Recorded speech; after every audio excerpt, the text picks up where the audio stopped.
426 days, 8 hours, 26 minutes. This was a green countdown number beneath which lay a red line indicating the countdown's end date. June 13th, 2086, 112815.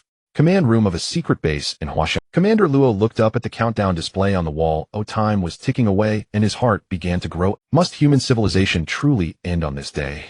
Is it really our civilization's only hope? Commander Luo turned to look behind him. Through the porthole of the command room, he saw a disc-shaped alien spacecraft. 50 years ago in the uninhabited Gobi Desert in western Huasha Nation, a herdsman had discovered it. At that time the spacecraft was buried deep underground with only one corner exposed. Its discovery shocked the Huasha government and was classified as a top national secret. The government excavated the spacecraft at the discovery site and established a secret research base, codenamed 9563, with the spaceship at its center.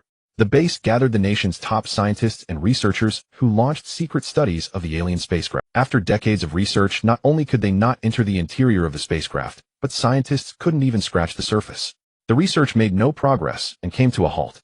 10 years ago, the alien spacecraft suddenly connected to the base's quantum artificial intelligence. Through the AI, it issued a warning message to humanity. A stellar devourer wandering the universe was flying toward the solar system, its goal to devour the sun's energy and transform it into a white dwarf in a short time. Losing the sun would end Earth's human civilization. After issuing the warning, the alien spacecraft sent another message to the base's humans. Find the Eternal of Earth's humans, if only he can activate the spacecraft and save human civilization. In the message, the alien spacecraft told the base humans the method to find the Eternal. Luo Tong, the third commander of Base 9563. He had taken the position 10 years ago. Over that decade following the method given by the alien spacecraft, he had found 2 candidates who met the requirements as the Eternal. But neither of them had succeeded in activating the alien spacecraft. Only 1 year and 2 months remained before the stellar devourer reached the sun. As time passed, Luo Tong's heart grew more anxious. Commander Luo Search Vehicle 9832 reports urgently, they have detected the Eternal's signal. The signal is very strong. The instrument shows a deep red signal. In the base command room, a staff member hurriedly reported to Luo Tong. Found the Eternal. Is it a deep red? Activate the emergency plan. Immediately find the Eternal as fast as possible and bring him to the base. And remember, don't hold back, use the fastest speed. Luo Tong's face remained calm, but inside he was extremely excited. The previously found 2 Eternals had very weak signals showing a faint red, but this time it was deep red. He had a premonition that this one might be the true Eternal. Huasha Nation, Southwest Gui Province. A container truck was speeding on the Ring Expressway.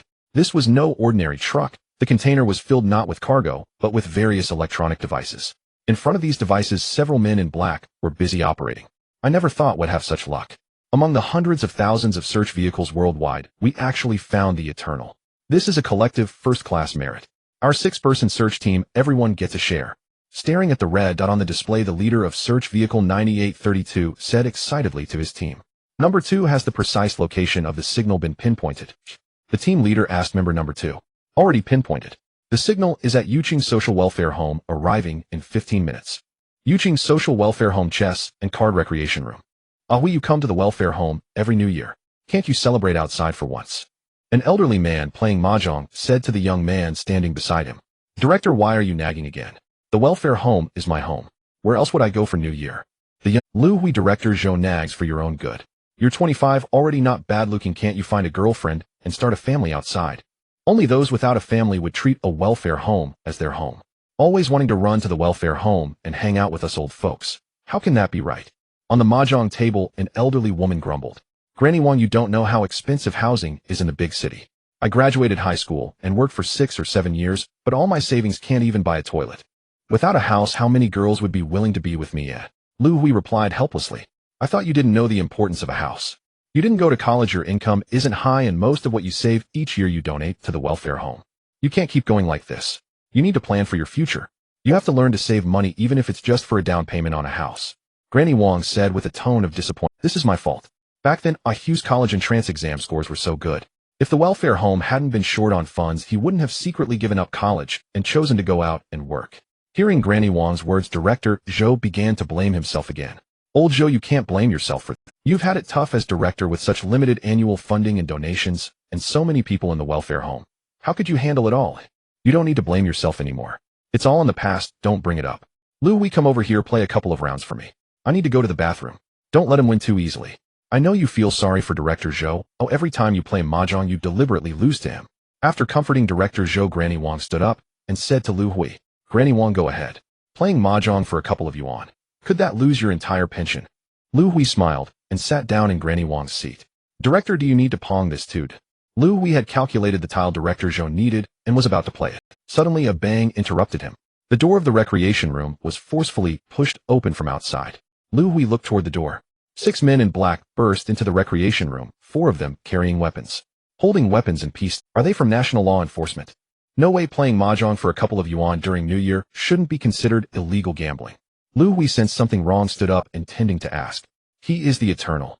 A man in black holding a device pointed at the standing Liu Hui and shouted. The Eternal, eh? Hearing the words of the man in black, Liu Hui was completely confused. Before he could figure out what was happening, a gun muzzle was aimed at him.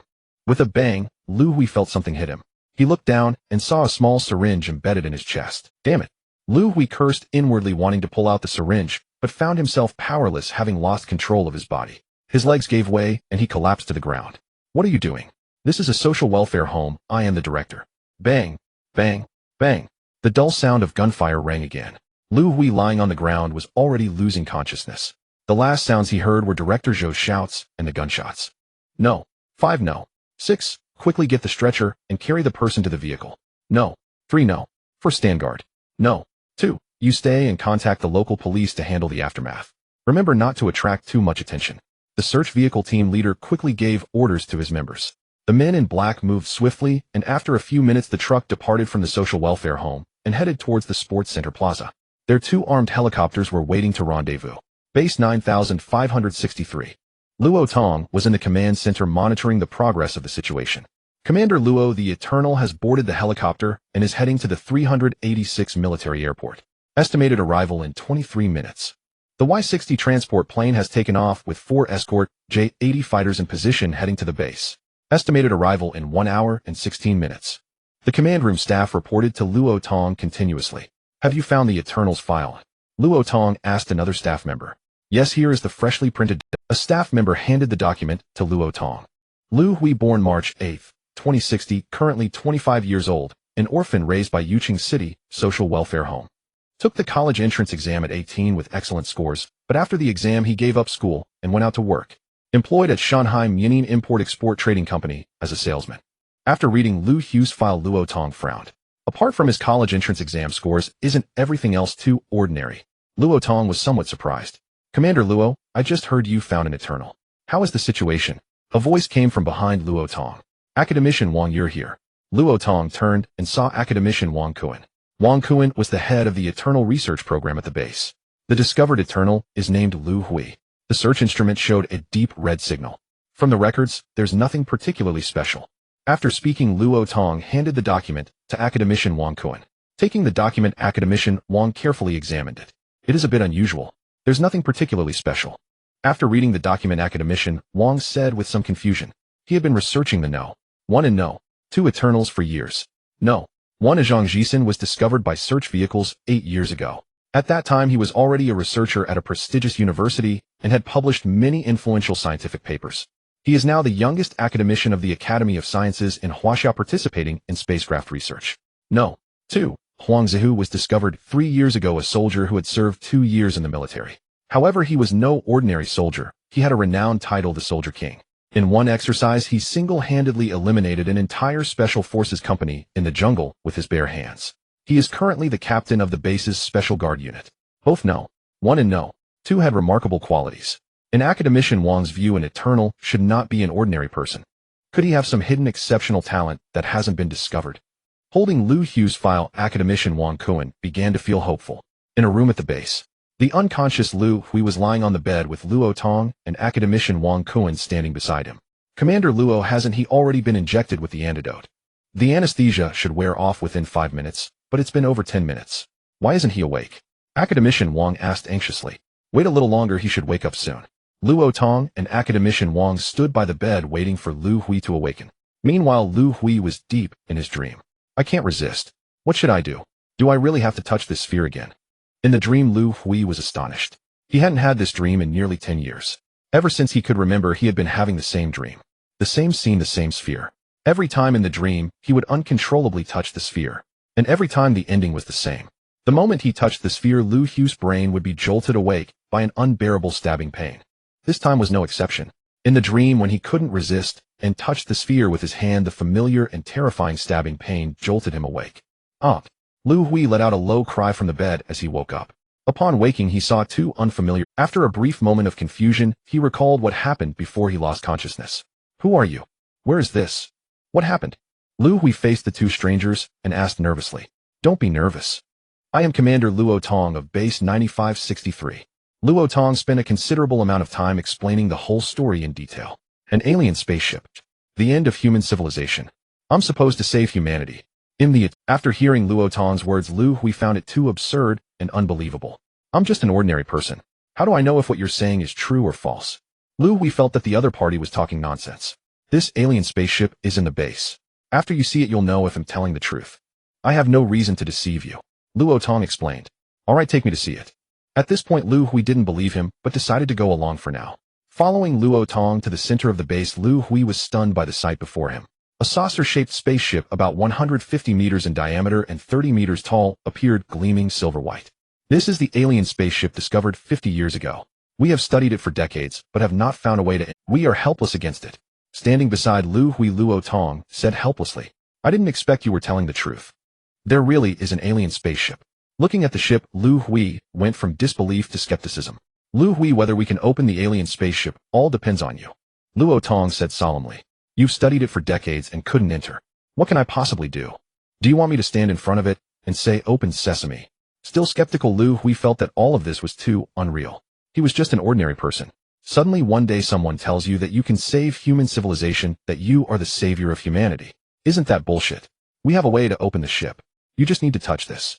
Luo Tong opened a square box in front of Liu. A football-sized silver-white metal sphere floated before Liu Hui. Seeing this metal sphere, Liu Hui stepped back in fear. Isn't this the sphere from my dream? Liu Hui was extremely surprised inside. Liu Hui, don't be nervous. This metal sphere is an alien technological product. We don't know why it can float in the air. Luo Tong thought this was the reason for Liu Hui's fright. Is it dangerous to touch it? Liu Hui asked nervously. There's no danger at all. Before you two Eternals have touched the sphere, and they are still alive and well. Luo Tong replied. Can I refuse, eh? Liu Hui couldn't tell if the other party was telling the truth. The stabbing pain from touching the sphere in his dream still haunted him. The sphere only works if you touch it voluntarily. We won't force you. You can refuse, but you cannot leave the base. We will persuade you. Hearing that Liu Hui intended to refuse, Luo Tong's tone began to turn unpleasant. Liu Hui was a smart person. Hearing the tone, he hesitated for a moment. After weighing the options, Liu Hui made a decision. I can touch this sphere, but you must agree to one condition. Name your conditions, any at all. As long as we can fulfill them, we will not refuse. Upon hearing that Liu Hui had not immediately rejected the proposal, Luo Tong agreed, without hesitation. Time was too precious for all of humanity. He did not want to waste it trying to persuade Liu Hui. I am an orphan raised in a social welfare institute from childhood. If you can donate 1 million Chinese yuan to the Yuqing City Social Welfare Institute, I will agree to cooperate with you in any scientific experiment, including touching this sphere. Liu Hui stated his condition. In truth, even now Liu Hui still did not fully believe what Luo Tong had told him. The end of the world. The Eternals. These concepts were far beyond Liu Hui's understanding, utterly incapable of convincing him. But one thing he could be certain of. The other party wielded immense power capable of mobilizing the nation's resources. The reason he was here might simply be to serve as a lab rat touching the sphere. Liu Hui had considered refusing to cooperate with the experiments. Yet that thought was quickly dismissed. Given the other party's capabilities, using the Welfare Institute as leverage would force his immediate submission. So rather than that, it was better to propose conditions and seize this opportunity to secure some benefits for the Welfare Institute. Whether the world ended or not, he would first secure 1 million yuan for it. 1 million was likely a trivial sum for the other party. If they agreed, they probably wouldn't renege. In that brief moment, Liu Hui had already considered many things. Your condition is perfectly acceptable. 1 million is too little. We can donate 10 million. Luo Tong had not expected Liu Hui's demand to be so simple. He agreed, without a second thought. Check the bank donation account of the Yuqing City Social Welfare Institute and transfer 10 million Chinese yuan to that account. Luo Tong instructed a staff member beside him. Minutes later, the staff member signaled to Luo Tong that the transfer was successful. 10 million Chinese yuan has been transferred to the Yuqing City Social Welfare Institute.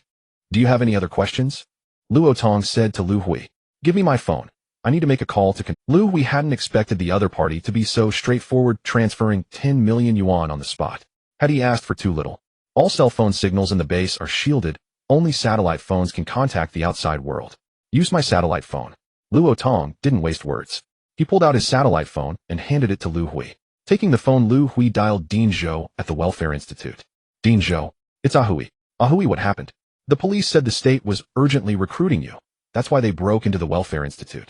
Don't worry, Dean, nothing's wrong with me. This involves classified matters. Don't ask further and don't talk about it to anyone. I'm calling to let you know I'm safe and also to ask, did the Welfare Institute's donation account receive a 10 million yuan donation? Liu Hui needed to confirm with Dean Zhou. Just before your call, I did receive a bank notification of a 10 million yuan deposit. I thought it was a mistake. Dean, don't worry and don't ask too much. The money is entirely legitimate. Use it with confidence. They'll call you again when I have time. Confirming the 10 million had arrived, Liu Hui didn't want to continue the conversation, afraid of causing the Dean more worry. He hung up quickly. Commander Luo, I agree to cooperate with the experiments. You won't take back the transferred money, will you? Liu Hui was still a bit uneasy. Liu Hui, I represent the nation. Do you think this amount is worth going back on my word? If you think 10 million isn't enough, I can transfer another billion. Luo Tong replied. No need for another transfer. I believe you. Liu Hui could sense that if he asked, the other party would indeed move the money. However, such a large sum might not be a good thing for the Welfare Institute. Since the money has arrived, let's begin. With that, Liu Hui walked toward the sphere. Wait a moment. Undergo a comprehensive physical examination before touching the sphere. Academician Wang, who stood beside Luo Tong, quickly stopped Liu Hui. A physical exam. Liu Hui turned to look at Luo Tong and Academician Wang. I have been researching the Eternals for years. I need the Eternals' physical data prior to touching the sphere. Academician Wang said. Do whatever you want to cooperate fully. Liu Hui had made up his mind. Having secured a 10 million donation for the Welfare Institute, he had no more attachments. Following Academician Wang through various instruments, Liu Hui lost count of how many tests he underwent. Half a day later, he returned before the metallic sphere. By then, quite a few onlookers had gathered. Liu Hui noticed several foreign faces among them. Commander Luo, Liu Hui asked Luo Tong. Seeing Luo Tong nod, Liu Hui took a deep breath and walked toward the sphere. Biting his lip, he extended his right hand and pressed it against the sphere. A faint flash of light, and Liu Hui vanished from before the sphere. Commander Luo, is that how I disappeared back then? Beside Luo Tong, a burly officer with a crew cut and a baby face inquired. This officer was the second Eternal discovered 3 years ago, Huang Zhu. Exactly. That's how you vanished from our sight back then. Luo Tong replied. Unfortunately, I remember nothing of what happened after touching the sphere. Huang Zhu still couldn't understand why that segment of memory was lost. The scientists at the base were also baffled as to how a living person could simply disappear and then return safely.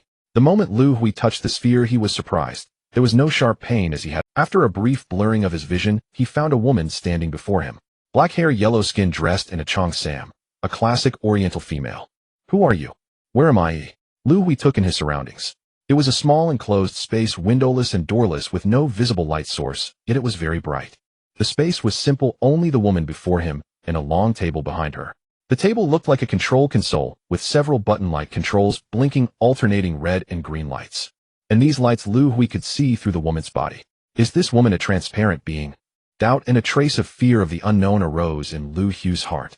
Welcome, Junior Eternal, to Life Seed Spaceship 86527-439. I am the spaceship's AI designation 86527-439. What you see is my three-dimensional holographic projection. If the Junior Eternal has any questions, I am here to answer. The woman before Liu Hui spoke. Not a real person, a three-dimensional hologram. The spaceship's AI. I'm inside a spaceship. Liu Hui found it hard to believe. He had been in the base just moments ago. Am I really inside a spaceship? Liu Hui asked uncertainly. This is the control room of the Life Seed. Answer complete. Does the Junior Eternal have any further questions? The spaceship AI asked. Yes, I have many. Can you tell me what exactly is going on? An ordinary person suddenly experiencing all this. Liu Hui had countless questions. To fully answer the Junior Eternal's questions, I need to play a three-dimensional holographic presentation with narration. The presentation duration is 1 hour 5 minutes and 23 seconds in Earth time. Does the Junior Eternal wish to view the holographic presentation? The spaceship AI asked Liu Hui. I want to see the holographic presentation. Liu Hui desperately needed to understand what was happening. The moment Liu Hui finished speaking, the woman before him vanished into thin air. The entire enclosed space seemed to come alive. Liu Hui found himself suspended in a cosmic void. This three-dimensional holographic projection is far too realistic. Not far ahead, Liu Hui saw a 442. 532 million years ago Earth time, the powerful fleets of the dark mechanical civilization attacked the homeworld of Eternal Batiste, the Kalan planet. As the ship's AI narrated, Liu Hui witnessed countless black warships hurtling toward the blue planet. Facing the overwhelming numbers of mechanoid warships, the civilization of Kalan planet was powerless to resist. On the brink of the planet's destruction, Eternal Batiste dissolved his own body into 1 billion DNA nodes. 1 billion life propagation spaceships carrying the DNA nodes and the technological tree of Kalan planet's civilization fled the planet. In the void, Liu Hui saw countless disc-shaped spacecraft departing from Kalan planet. In space, the black warships of the mechanoid civilization pursued these spaceships relentlessly. Many ships were destroyed before they could initiate a space jump after leaving Kalan planet. Beside Liu Hui, a disc-shaped spaceship flashed by, chased by a black warship. Liu Hui's gaze followed the warship and the spaceship. Just as the black warship was about to ram the disc-shaped craft, the latter executed a coordinate-free space jump and vanished into the void. With the ship's disappearance, the three-dimensional holographic projection before Liu Hui shifted. The damaged disc-shaped spaceship descended onto a red planet. It was a scorching world, its surface covered in erupting volcanoes. After landing, the spaceship released dozens of probes. These probes left the red planet and soared into the depths of space. Liu Hui's focus began to follow one of those probes. The probe landed on a comet, altering its trajectory to head toward the red planet. Over tens of thousands of years, dozens of comets successively struck the red planet. These comets shared a common trait: they all carried massive amounts of solid water. The impacts vaporized the solid water, shrouding the red planet in dark clouds and unleashing a rainstorm that lasted nearly 10,000 years. Gradually, the countless volcanoes on the planet extinguished and depressions on the surface formed lakes and oceans. The spaceship, now submerged in the ocean, opened a hatch. Liquid containing the genetic material of Kalan planet's life was released into the ocean. Over hundreds of millions of years, life emerged in the seas and vegetation appeared on the land. Watching the flora and fauna slowly evolving in the three-dimensional projection, a sudden realization struck Liu Hui. Isn't this our beautiful blue planet Earth? The organisms in the holographic projection continued to evolve, and Liu Hui glimpsed the dinosaurs of the 65 million years ago Earth time. Biological evolution veered into an irreversible deviation, trending toward gigantism. To correct the deviation, the spaceship launched an asteroid trajectory modifier, altering the course of a massive asteroid toward Earth.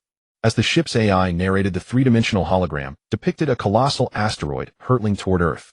The impact energy raised enormous dust clouds that enshrouded the entire planet. Sunlight could not penetrate the haze, plunging the world into a dark, frozen epoch. Terrestrial plants and giant creatures began to die out. As time passed, the dust dissipated. Biological evolution began to return to its proper course. Approximately 2 million years ago Earth time, apes evolved on the planet. About 8 years ago, apes evolved into humans. Listening to the ship's AI, Liu Hui continued watching the three-dimensional projection. In the imagery, he saw primitive human tribes and also witnessed the spaceship releasing dozens of metallic spheres. These spheres dispersed, flying toward various continents on Earth. 6036 years ago, Earth time, humanity produced its first primary eternal. Up to now, the released teleportation spheres have attracted 26 primary eternals to the ship for evolution. You are the 27th primary eternal. The three-dimensional projection has ended. Does the primary eternal have any further questions? The AI 865274439 will answer them. Liu Hui felt a blur, and he was back in the spaceship's control room. The three-dimensional image of the ship's AI reappeared before him. Gazing at the AI's female hologram, Liu Hui found the whole situation utterly incredible. You created Earth's life. What is your purpose? And what exactly is a primary eternal? Liu Hui had countless more questions. Respected primary eternal. The life propagation spaceship's mission is to perpetuate the civilization of Kalan planet. In other words, to continue human civilization. I created life to wait for the evolution of humans and for the emergence of an eternal among them. A primary eternal is not yet an eternal, he merely possesses the conditions to evolve into one. An eternal is the leader and soul of human civilization.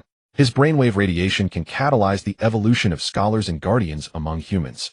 Scholars form the bedrock of technological progress, while guardians protect the civilization. Without an eternal, humanity cannot develop into an advanced civilization. Only an eternal can unlock the technological tree of Kalan planet's civilization aboard this ship. End of explanation. Does the primary eternal have any other questions? The ship's AI inquired. You said the teleportation spheres attracted 26 primary eternals to the ship. Why wasn't I attracted, but instead abducted? Liu Hui still felt aggrieved about being forcibly brought to the base. The teleportation sphere can influence the brainwave patterns of a primary eternal, inducing dreams and guiding them to locate the sphere. 10 years ago, Earth time, the sphere entered a low-energy phase, reducing its influence range from 50 km to 10 kilometers. To continue searching for primary eternals, I enlisted the help of human governments. Respected primary eternal, that concludes the answer. Do you have any further questions? Although Liu Hui's cognitive capacity was limited, he had essentially grasped the situation. This spaceship was a product of an alien civilization called Kalan Planet. Its purpose was to create life, allowing life to evolve humans bearing Kalan Planet's genetic heritage. It sought an eternal among humans to unlock the ship's technology tree and perpetuate Kalan's civilization. And Liu Hui was that eternal candidate, a primary eternal. You mentioned 26 primary eternals came to the ship. Who were they? Did none of them succeed in their evolution? As a primary eternal himself, Liu Hui was deeply concerned about this question. A total of 26 primary eternals had once entered the spaceship. They were Huangdi, Nicholas Copernicus, Hua Tuozu, Chengji, Isaac Newton, Michael Faraday, Nikola Tesla, Albert Einstein, and Stephen William Hawking.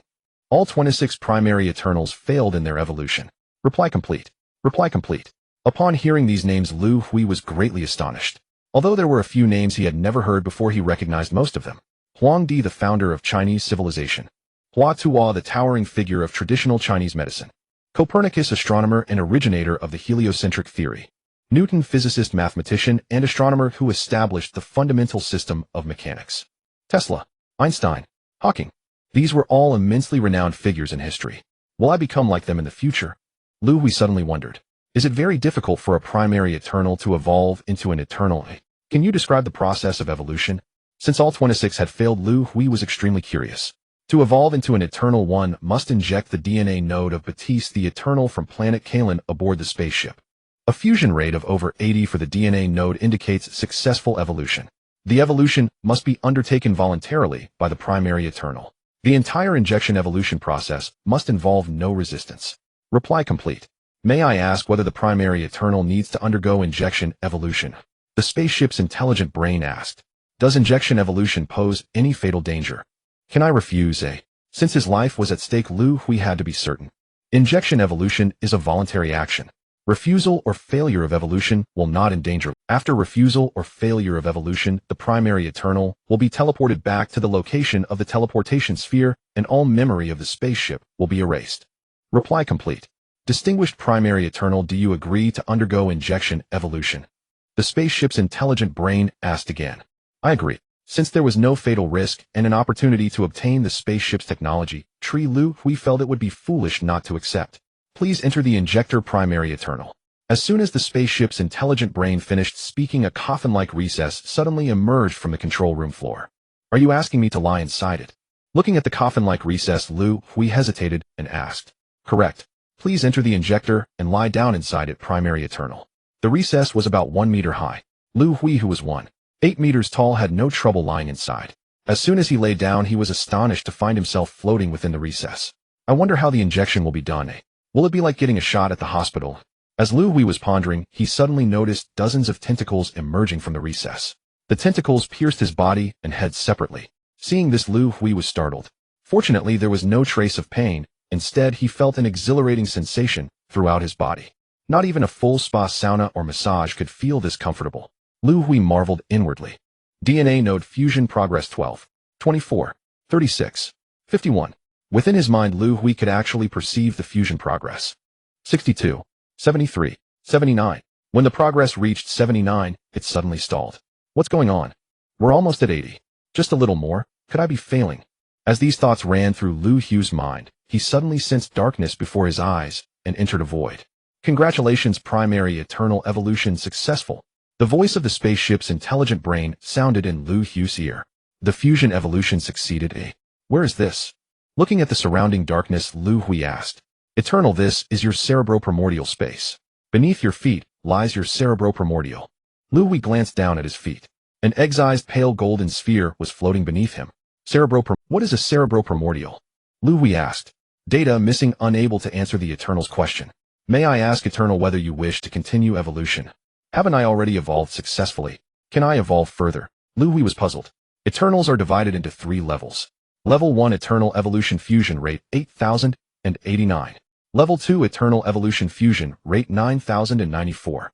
Level 3 Eternal Evolution Fusion, rate 95 and above. Eternal evolution carries no fatal risk. The process can be stopped at any time. If evolution fails, the fusion rate will drop back to 80. May I ask, Eternal, whether you wish to continue evolution?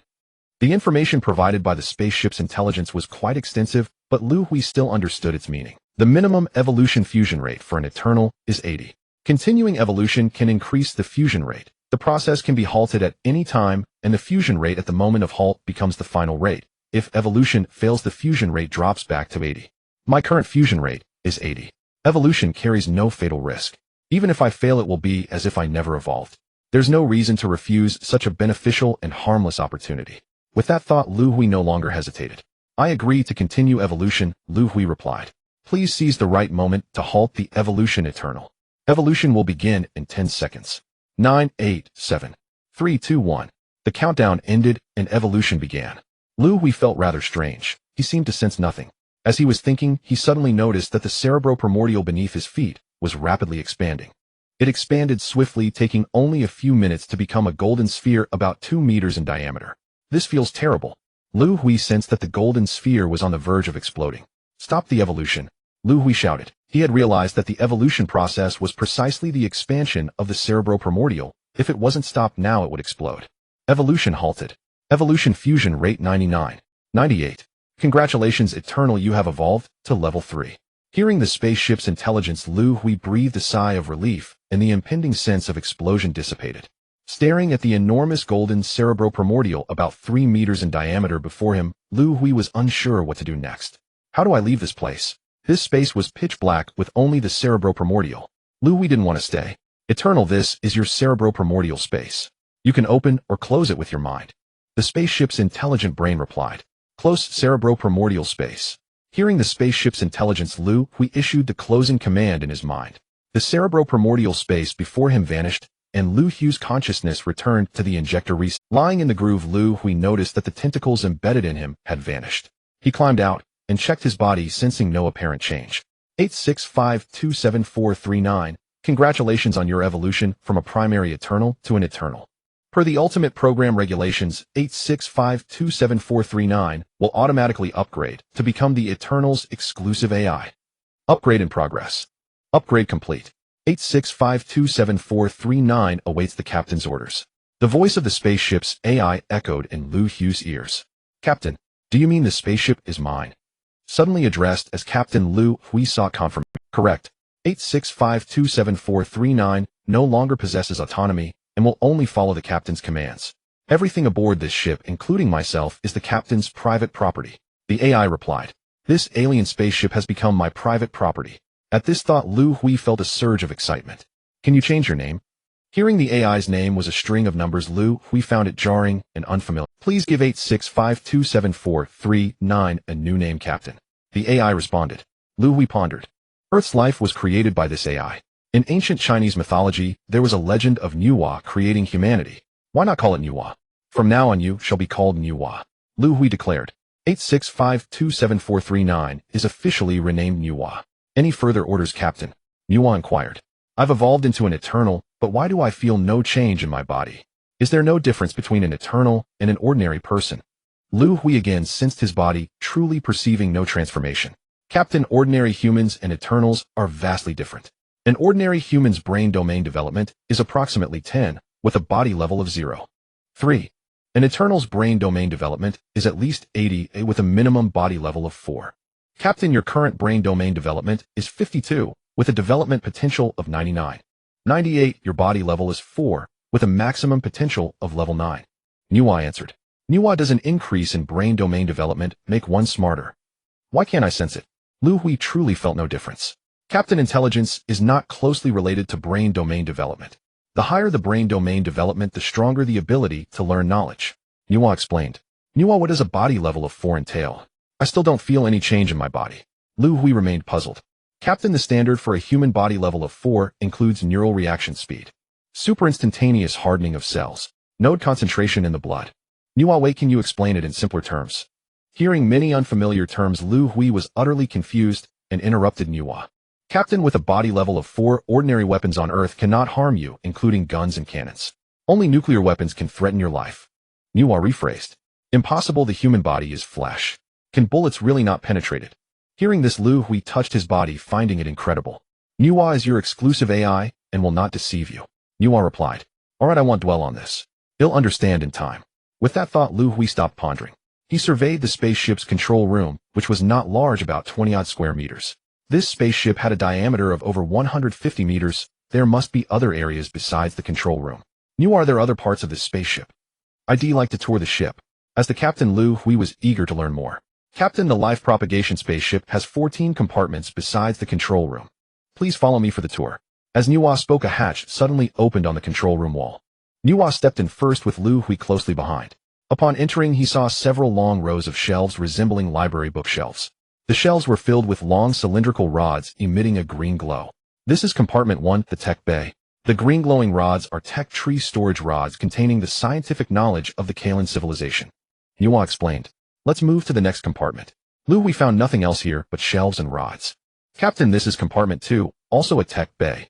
Entering the second hatch, Liu Hui saw it was identical to the first. Are all compartments on the ship tech bays? Liu Hui asked curiously. Captain, compartments 1 through 10 are all tech bays, but compartments 9 and 10 are severely damaged. Damaged? Take me to see them quickly. Hearing about the damage, Liu Hui grew anxious. This was his private property, though he didn't yet know its future use. The loss pained him. Entering compartment 9, Liu Hui saw many shelves tipped over, littering the floor with lusterless storage. The only remaining upright shelves stood near the hatch, holding a few rods. Captain, the spaceship sustained physical impact damage before initiating a space jump. The impact tore through the ship's outer layer. Tore through the outer layer. Why don't I see any breach? Liu Hui interrupted Nuwa, scanning the walls of compartment 9, but finding the spaceship's outer layer is made of memory metal. The breach caused by the impact has self-repaired. Memory metal. The Kalan civilization's technology must far surpass Earth's. Based on his limited knowledge, this material seemed incredibly advanced. Nuwa, let's take a look at compartment 10. Liu Hui hoped the damage there wouldn't be as severe as in compartment 9. After seeing compartment 10, Liu Hui was disappointed. The damage was similar. Sigh, I wonder how significant these losses are. Unable to assess, he could only lament silently. Captain, compartment 11, the robot repair bay, is also severely damaged. Shall we continue the tour? Let's take a look. Liu Hui felt a weight in his heart. This alien spaceship head just acquired was not intact. Entering the robot repair bay, it was much smaller than the tech bays, with machine parts scattered on the floor. Captain, the robot repair bay originally had 6 repair robots, but they are severely damaged and none can be activated now. Nuwa reported the damage. Isn't there a complete robot here? Can it be activated? Liu Hui noticed a cabinet near the hatch resembling a wardrobe. Inside stood a robot like an octopus. The robot had numerous tentacles. Liu Hui estimated dozens. Nuwa cannot connect to the maintenance robot. The robot's exterior shows no damage. Captain, you may attempt to activate the robot manually. Manually activate the robot. How does one do that? Hearing that there was still hope for activation, Liu Hui asked hurriedly. Captain, there is a raised button on the back of the robot's torso. Press and hold it for 3 seconds. Following Nuwa's instructions, Liu Hui found the button and pressed it. After 3 seconds, the robot trembled. Seeing the robot quiver, Liu Hui stepped back a few paces. Maintenance robot number 1 is starting up. Startup successful. Nuwa is connecting to maintenance robot number 1. Connection successful. Fault detection in progress. Fault detected. Initiating self-repair. Nuwa's voice had just faded. The robot in the cabinet suddenly leaped out, waving its tentacles. 3 of its tentacles supported its body, while the others reached toward its own torso. Within a minute, the robot tore open the outer shell of its torso, and several slender tentacles reached inside. A few minutes later, it reassembled the shell it had removed. Captain, maintenance robot number 1 has completed its self-repair. Hearing Nuwa's words, Liu Hui gazed at the 2-meter-tall robot before him. Then he looked at the scattered machine parts in the maintenance bay. From their appearance, these parts were remnants of other maintenance robots that had been destroyed. Among them, one robot's torso appeared relatively intact. Seeing these wreckage, a thought suddenly struck Liu Hui. Can maintenance robot number 1 assemble a complete maintenance robot from these remnants? Liu Hui pointed at the robot wreckage on the floor and asked. Unable to evaluate, but we can attempt it. Captain, do you authorize robot number 1 to attempt assembly and repair? Give it a try? It might work.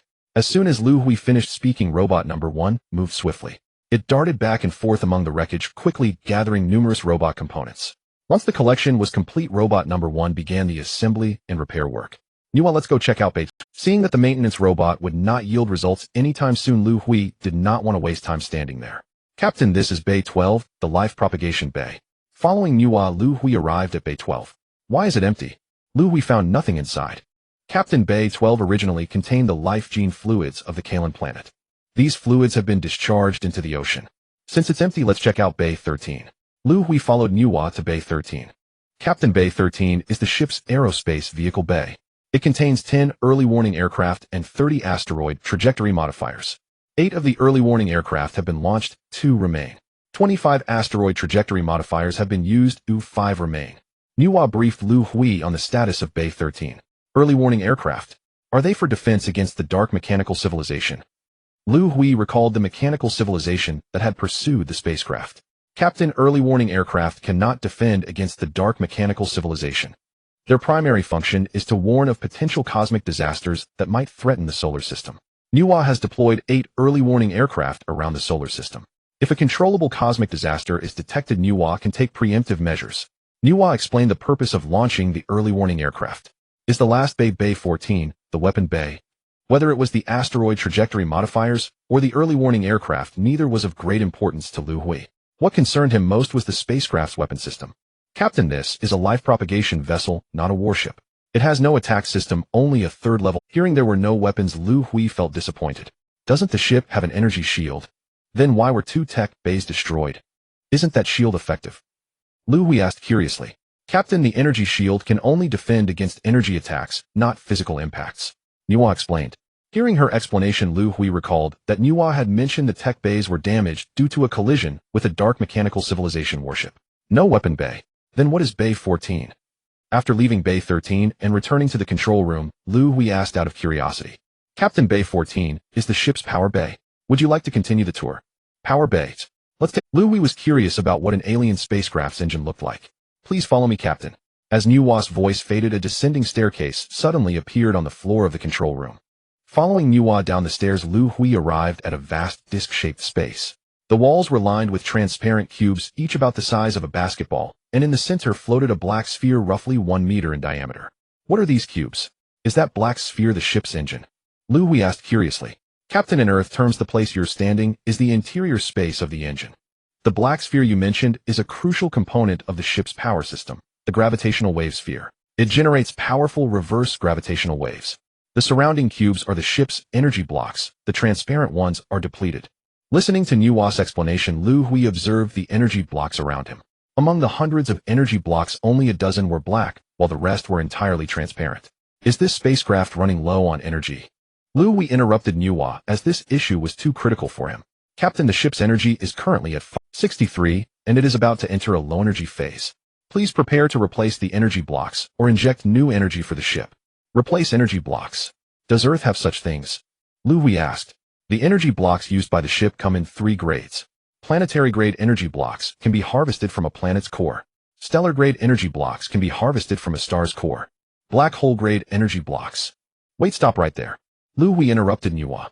This thing has to be harvested from Earth's core. Liu Hui pointed uncertainly at a transparent energy block. That's correct, Captain. Given Earth's radius of over 6,000 kilometers, energy blocks can be harvested about 2,000 kilometers below the surface. Forget it, don't talk about that. Just tell me how to recharge the empty energy blocks. Liu Hui interrupted Niuhua again. He knew that with current human technology, drilling vertically more than a dozen kilometers underground was already the limit. The idea of digging thousands of kilometers was unthinkable. Captain, the minimum energy input requirement for the energy blocks is electricity. You can use electrical power to recharge them. The amount of electricity needed to fully charge one energy block is roughly equivalent to the entire human race's annual electricity consumption. Say that again. How much electricity does it take to charge a single energy block? Hearing Niuhua's words, Liu Hui thought he had misheard. Captain, one energy block requires roughly the total annual electricity consumption of all humanity. Damn it. Liu Hui couldn't help cursing. There were hundreds of empty energy blocks. Even if all humanity ceased using electricity and channeled every kilowatt into charging the blocks, it would still take centuries. Even with massive development of nuclear power, recharging would take nearly 100 years. Liu Hui felt deeply frustrated. What I obtained is a spaceship that is nearly out of energy and cannot be recharged. With immense dejection, Liu Hui returned to the control room. Niuhua, Commander Luo once told me that you sent a warning message that an energy-devouring beast is heading toward the solar system. Is all of that true? Back in the control room, Liu Hui recalled this crucial matter. Captain, it is true. 15 years ago, the early warning device sent back information, and I verified it multiple times. Niuhua replied. Can't you prevent this catastrophe? The heights of alien technology were beyond Liu Hui's current comprehension, yet he already sensed that the AI before him might be powerless to avert the disaster. If it could have been prevented, there would have been no need to send a disaster warning to humanity. Liu Hui wanted confirmation. Captain, the star-devouring beast is an energy life form composed of energy cells. According to my calculations, I cannot stop the disaster. The solar system will be destroyed in 1 year and 2 months. Liu answered. Cannot be stopped. The confirmation was hard for Liu Hui to accept. Didn't you say that finding the eternal and activating the spaceship would save human civilization? Liu Hui demanded loudly. Captain, you can save human civilization, but you cannot save the solar system. The catastrophe is unstoppable. You can lead a portion of humanity to flee the solar system and continue the civilization. Liu replied. Flee the solar system? There are over 10 billion humans on Earth. How can they escape? The farthest human manned spacecraft has only reached Mars. Escape using this life propagation spaceship. At that moment a thought flashed through Liu Hui's mind. The spaceship's space was not large. If that day came, should he secretly take the people from the welfare home and flee the solar system? Captain, the life propagation spacecraft has limited space and can only carry a few hundred people. If you wish to lead more humans to escape, you can use the propulsion system of the life propagation to build a giant spaceship and lead humanity out of the solar system. Liu answered. Use the propulsion system. Build a supergiant spaceship. Liu Hui asked uncertainly. Captain, according to my calculations, when fully charged, the ship can drive a mass of XXXX times to perform a space jump. That is, we can build a giant ship centered on the spaceship with a mass not exceeding XXXX times, connect the propulsion system, and carry humans to escape the solar system. The estimated capacity is about 50 million people. Liu, don't talk about building the ship yet. Liu Hui interrupted Liu. There's only 1 year and 2 months left. Can you solve the energy collection and recharging problem? Liu Hui knew this was the core issue. Captain, the ship's data is incomplete. I cannot provide a solution. I suggest you study the technological knowledge of the Kalen star to find a way. Liu replied. Study alien technology. Liu, there's only 1 year and 2 months left. Is there still time? Liu Hui felt the time was far too short. Captain, with you anything is possible. Your brain development has already reached 52. Learning is very easy for you. Liu answered. Alright, I'll try learning and see. Having not yet put it into practice, Liu Hui wasn't sure if it would yield results. Liu, I've finished touring the ship. I want to return to the base. The matter involved the survival of all humanity on Earth, so Liu Hui planned to report the situation. Captain, repair robot no. 1 has completed assembling and repairing another robot designated no. 2 currently on standby. I suggest that before leaving the ship you order the robots to use the ship's teleportation sphere to create a teleportation bracelet. In a crisis you can use it to return to the spaceship. The bracelet will also allow you and me to stay in constant contact. Liu gave Liu Hui a suggestion. A bracelet with teleportation and communication functions. That sounds excellent. Without a moment's hesitation, Liu Hui thought it over. Liu, I accept your suggestion. Create the teleportation bracelet. A few minutes later, the repair robot brought a silver-white bracelet to Liu Hui. Taking the bracelet, Liu Hui found it extremely light, almost imperceptible. Its diameter was slightly larger than his palm, so he slipped it on easily. The moment it was on, the bracelet's diameter gradually shrank until it perfectly fused with his wrist, utterly invisible on the surface. This alien technology is truly incredible. Touching his wrist, Liu Hui praised inwardly. Liu, teleport me back to the base. Having obtained the bracelet, Liu Hui prepared to return. The teleportation distance is too short. Activating it would waste energy. I suggest you walk out of the ship. I accept your suggestion. Liu Hui smiled. The spaceship was inside the base. Stepping out of it meant being back at the base. Using teleportation would indeed be superfluous. As Liu Hui spoke, a staircase appeared on the control room wall leading outside the ship. At the base in front of the teleportation sphere. 6 hours had passed since Liu Hui vanished. Luo Tong, Huang Zihu, academician Wang Kuan, and other researchers had never left, still awaiting results. Commander Luo, it's been over 6 hours. Could something have gone wrong? Academician Wang Kuan expressed concern. Both no. 1 Zhang Jisen and no. 2 Huang Zihu had returned after just over 2 hours. This time Liu Hui had been gone longer. I don't know, but I have a feeling Liu Hui will surely succeed in activating the spaceship. Luo Tong wasn't sure why he felt that way. Look, the ship. Among the waiting crowd someone suddenly shouted. Luo Tong turned to look at the ship. At some point a staircase had appeared at the lower side of the ship. A figure was descending. It was Liu Hui, who had been missing for 6 hours. So he had entered the spaceship all along. He has successfully activated it. Overjoyed, Luo Tong walked toward Liu Hui. As Liu Hui stepped onto the base, the staircase behind him retracted swiftly. The spaceship returned to its original. Liu Hui, you're back at last. What's it like inside the spaceship? What did you experience? Academician Wang Kuan, standing beside Luo Tong, asked eagerly. Liu Hui, don't speak yet. Luo Tong noticed many base personnel curiously gathering around. Raise base alert and secrecy to the highest level. From now on, no one is allowed to leave the base without my order. Only entry is permitted.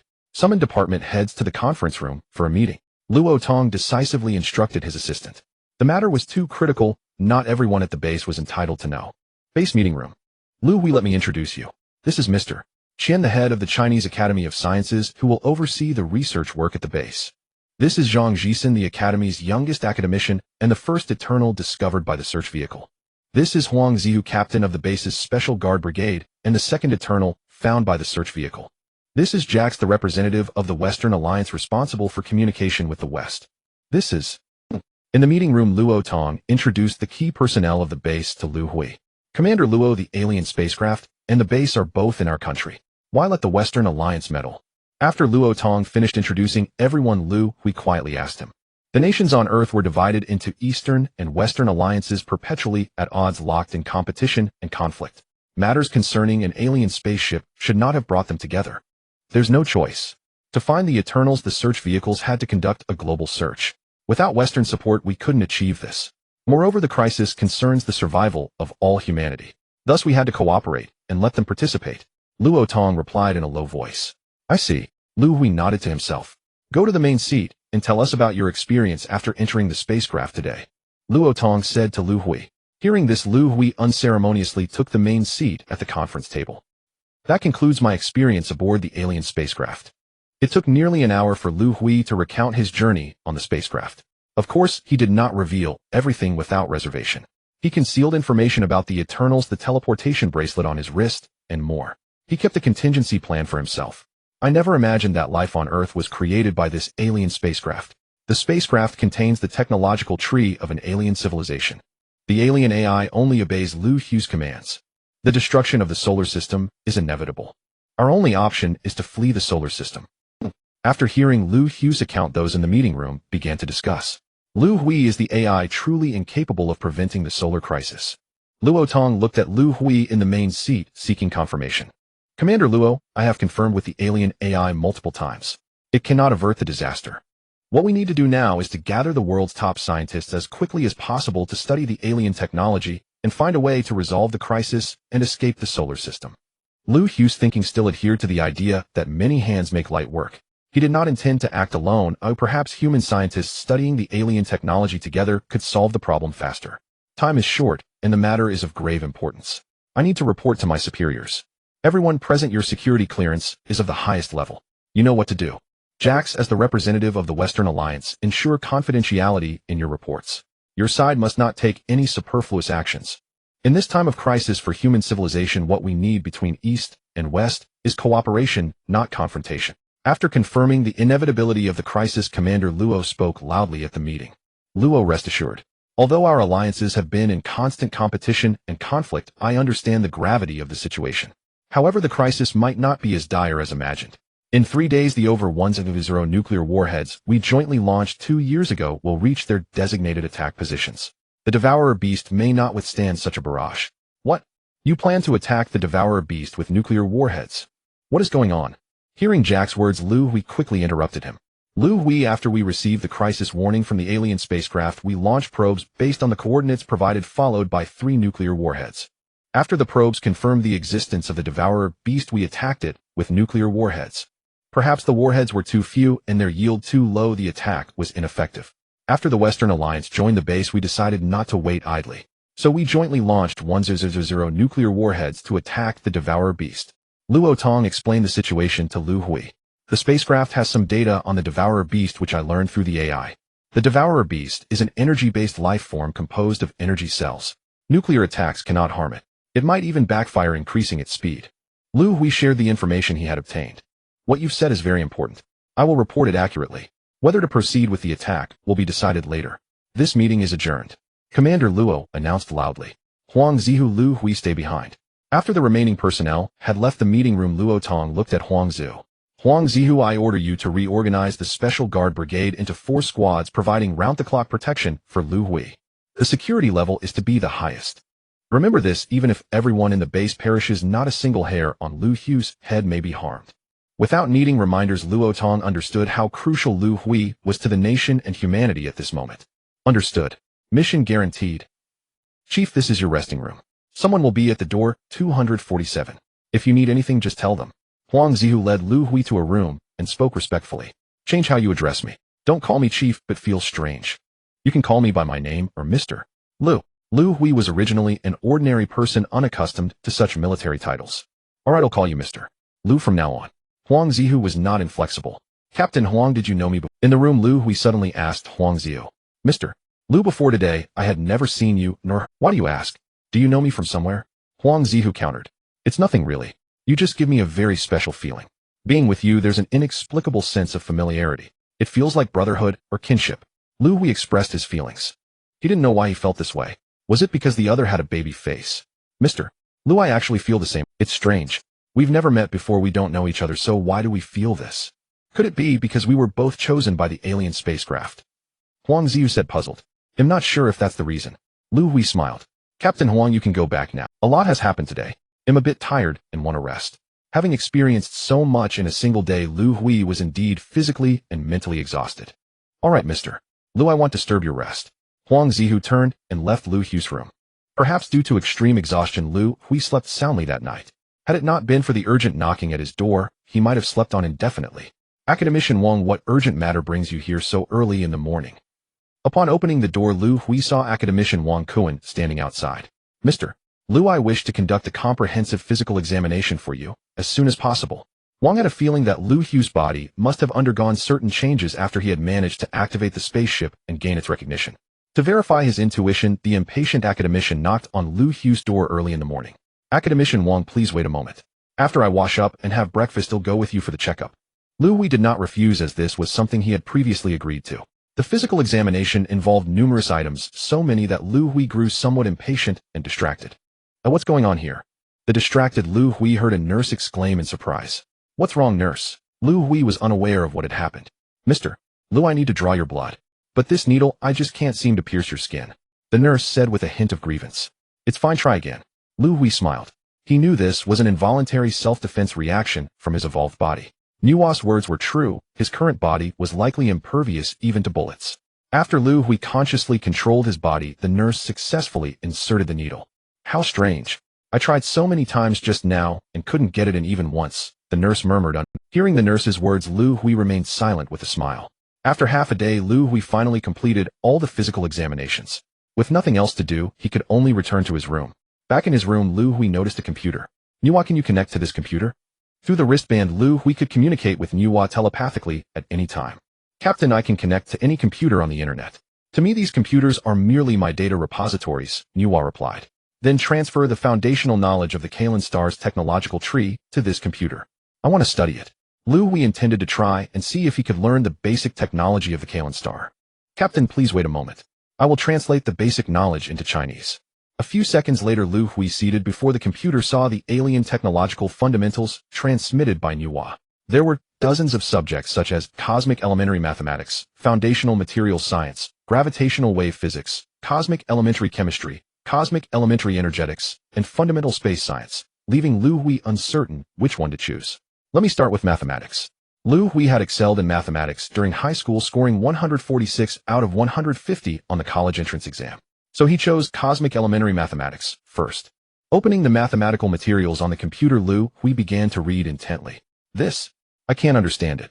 Liu Hui was surprised to find that he couldn't comprehend even the basic mathematics of the Kalen Star's technological tree. Nua, you said my brain development is now at 52, making learning very easy for me. So why can't I understand even this basic mathematical knowledge?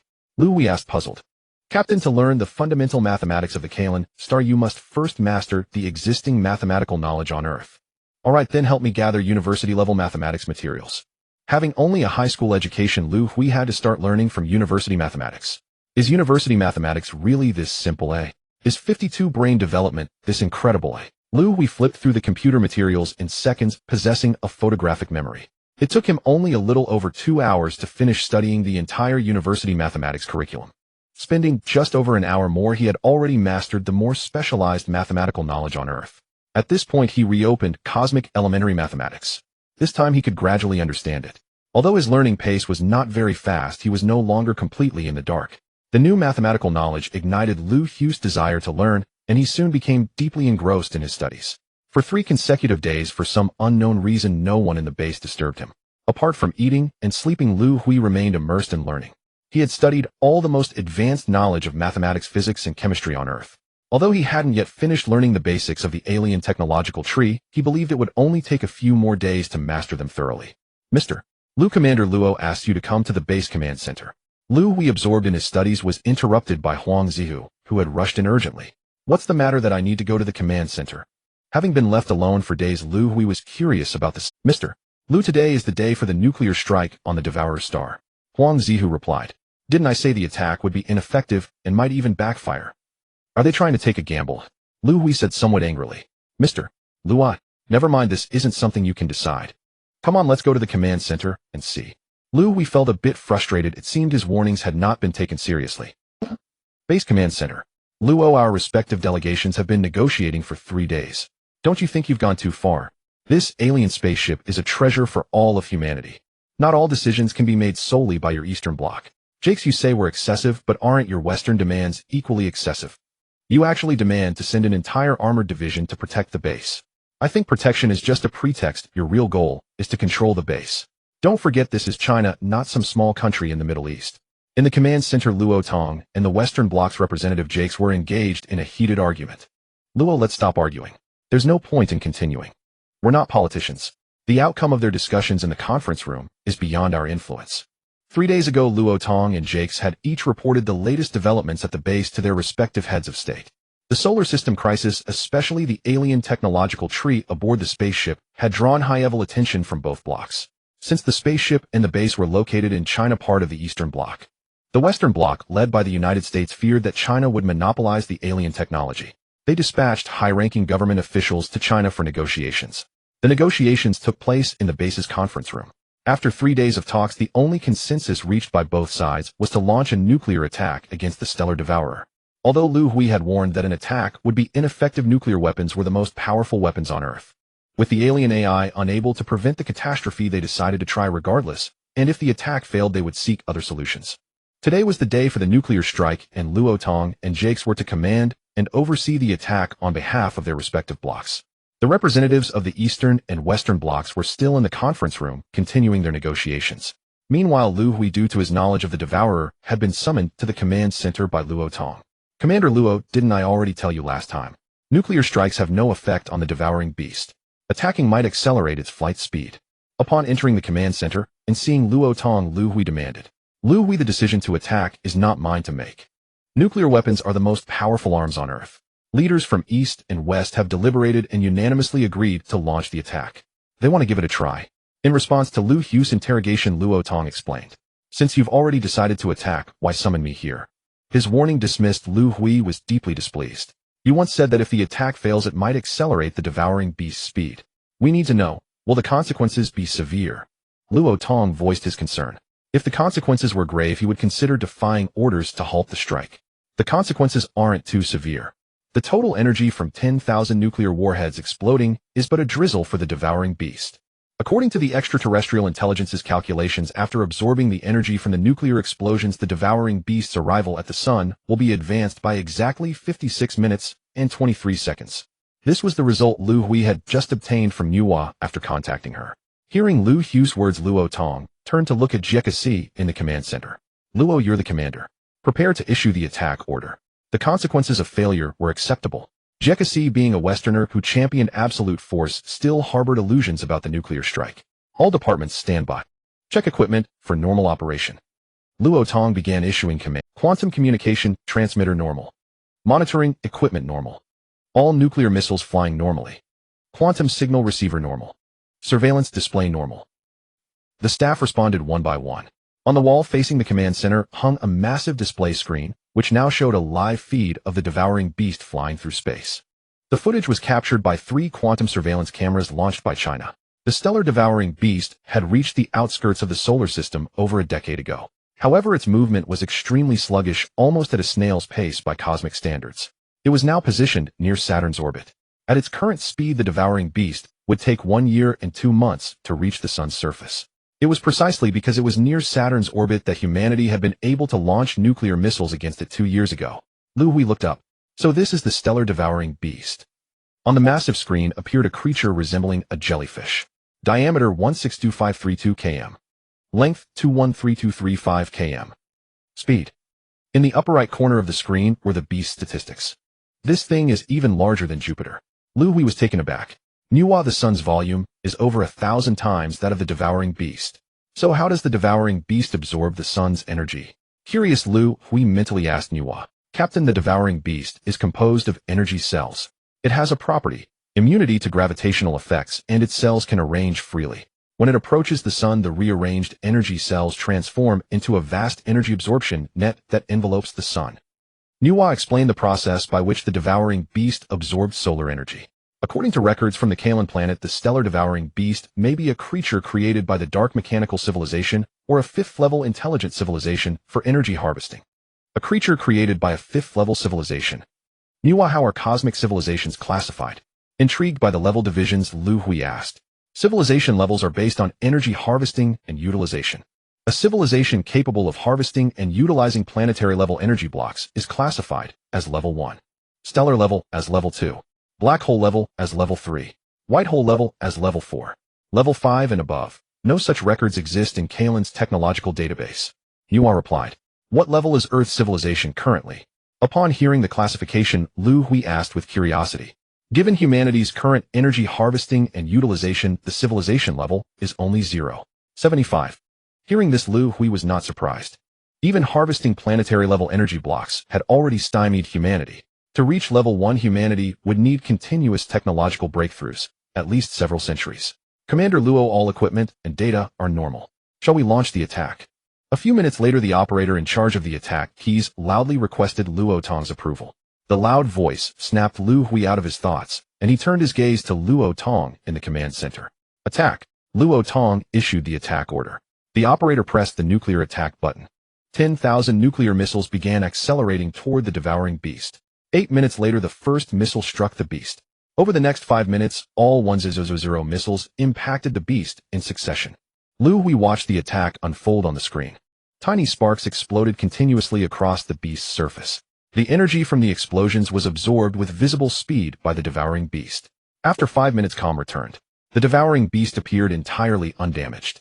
Detecting a change in the devouring beast's speed. The speed change has stabilized. Calculations show that at its current speed, the beast will reach the sun's surface 56 minutes and 23 seconds earlier. The staff reported the post-attack data to Luo Tong. The attack failed exactly as Liu Hui had predicted. The arrival time was advanced to the exact second. Jekasi, let's go to the meeting room and report the battle results. Liu Hui, you should come along too. The results of the attack needed to be reported urgently. Luo Tong turned and left the command center. Base meeting room. Zhang, we've been deliberating for 3 days. Why can't you see reason? These scientists are the lifeblood of the West. Without military protection, would we dare send them all to China? The speaker was the representative of the Western Bloc, Laputin, the second-in-command of America. His expression showed signs of impatience. Laputin, you should know that for over a century no foreign troops have been stationed on Chinese soil. We don't oppose your wish to jointly study and learn from the alien technology tree. The scientists you send will be well protected by us. Looking at Laputin, Elder Zhang explained unhurriedly. He needed to buy more time waiting for the results of the nuclear attack. If the attack succeeded and the solar system's crisis was averted, that would greatly favor the Eastern Bloc. Because the alien spaceship and its technology tree were located within China's borders. How to study it, how to learn from it. All were under their control. But if the attack failed? Elder Zhang was lost in thought when a knock sounded on the meeting room door. He looked toward the door. Entering were Luo Tong and Jekasi. Are the results of the nuclear attack in? Seeing Luo Tong enter, Elder Zhang asked urgently. Report to the leader, the attack on the devouring beast has failed. The beast's arrival at the sun has been advanced by 56 minutes. Luo Tong saluted and replied. On hearing Luo Tong's words, Elder Zhang was disappointed. A faint smile crept across Laputin's lips. I warned you long ago that nuclear attacks would be ineffective and would only accelerate its speed. You should have listened to me. A voice came from behind Luo Tong. Elder Zhang then noticed the young man who had entered with Luo Tong and Jekasi. Leader, allow me to introduce him. This is Liu Hui, the Eternity, who activated the spaceship. Liu Hui's status was special, and speaking without permission a moment ago had been somewhat disrespectful. To avoid unnecessary misunderstanding, Luo Tong hastily introduced Liu Hui to Elder Zhang. So you're Liu Hui. Elder Zhang looked curiously at the eternity who had activated the spaceship. Greetings, Elder Zhang. As a Chinese citizen, Liu Hui immediately recognized the elderly speaker. Though he held deep respect for him, he showed no timidity. Liu Hui, hello. Zhang Lao smiled kindly. Liu Hui's composure upon entering the room caught Zhang Lao somewhat off guard. He had reviewed Liu Hui's file. An ordinary citizen who could remain so calm and fearless in his presence was indeed exceptional. There is an ancient saying in Huaxia, until one reaches the Yellow River, one's heart is not yet dead.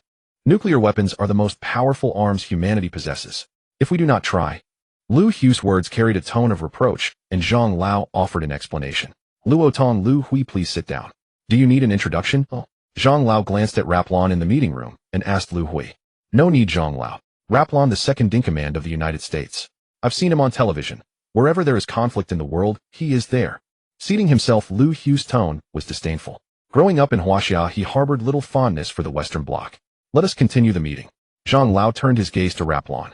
Since the attack has failed, the crisis in the solar system is a crisis for all humanity, one we must face together. I agree to your Western Bloc stationing troops around the base, but they cannot enter without orders. The troops must be under the banner of the UN peacekeeping force, not exceeding 1 division. You must organize scientists to come to the base as soon as possible. With the attack having failed, Zhang Lao made concessions. These concessions were deeply tied to Liu Hui. After leaving the alien spacecraft, Liu Hui had not disclosed information about the Eternal, the Scholar, or the Guardian. No one knew of Liu Hui's abilities. Facing the crisis, humanity could only rely on Earth scientists.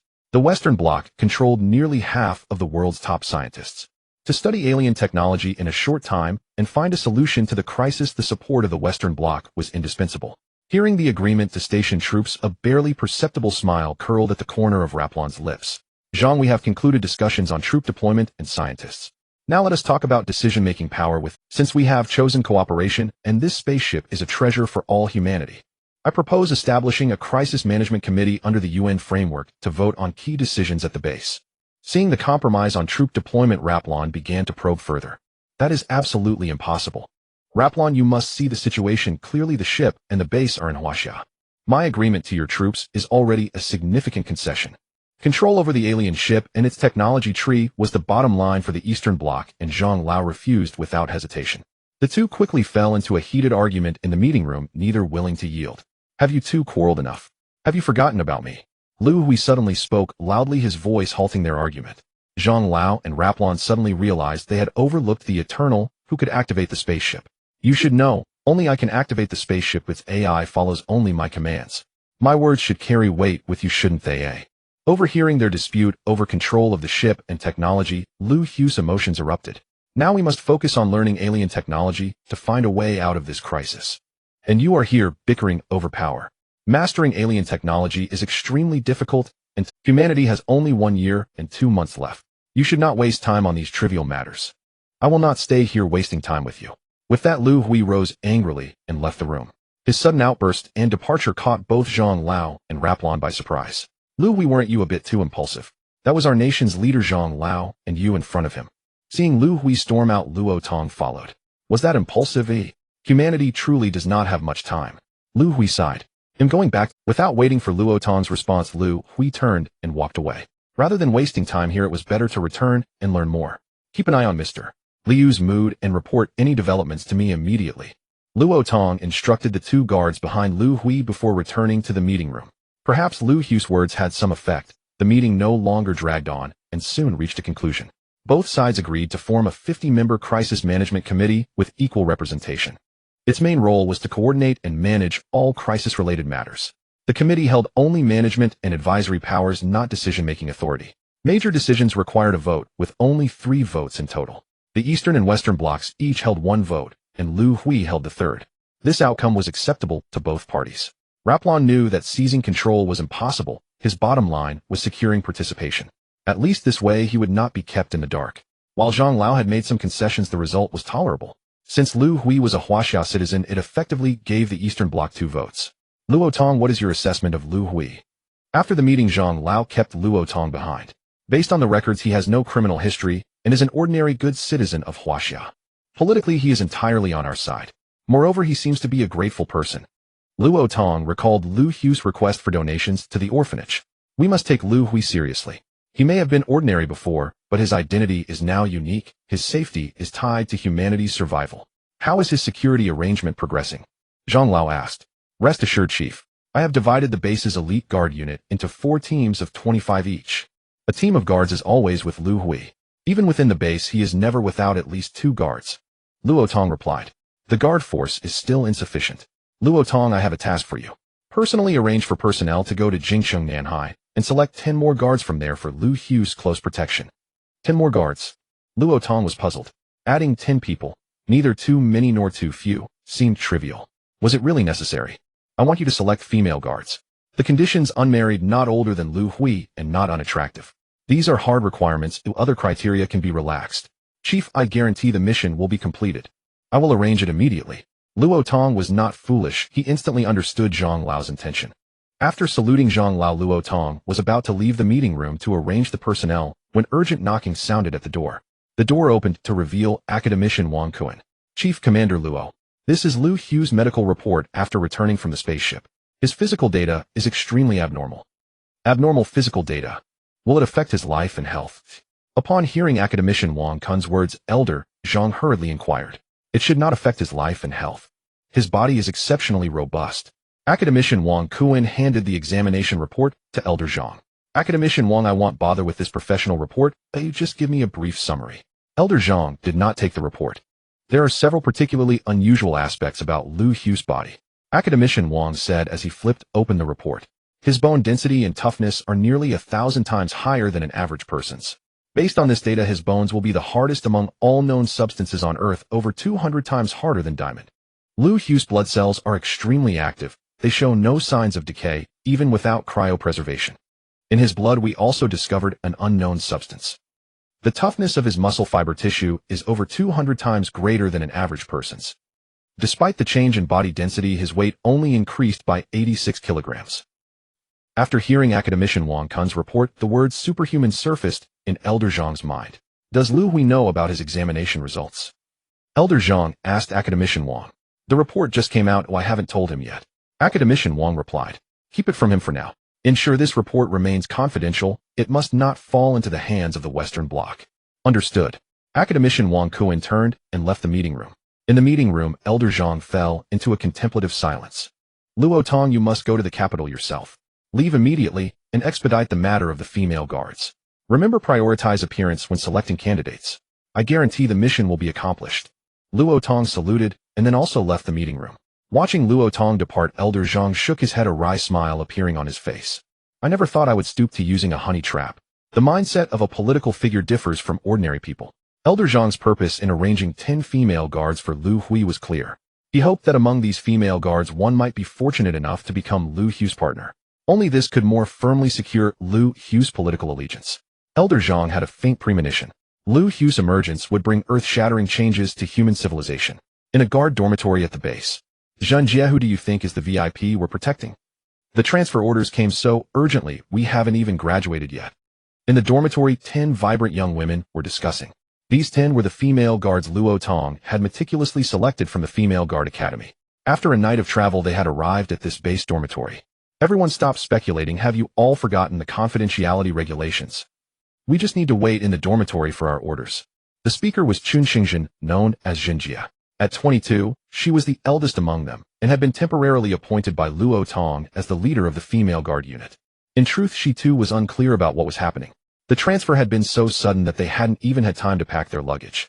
She was also curious about what kind of person urgently required female guards.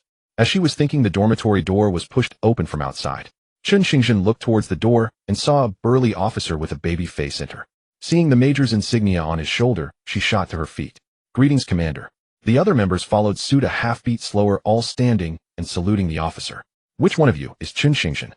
The officer who entered was Huang Zihu, captain of the Special Guard Battalion. He had just received orders from Commander Luo to take charge of these 10 female members. Reporting, Commander. Chun Xingjin, 108th Cohort of the Female Guard Academy, temporary leader of the Female Guard Unit, reporting for duty. Huang Zihu looked at the speaking Chun Xingjin and nodded to himself in approval. Chun Xingjin had made a favorable impression on him. She was spirited and resolute, lacking the immaturity of the other female members, with a strong military bearing.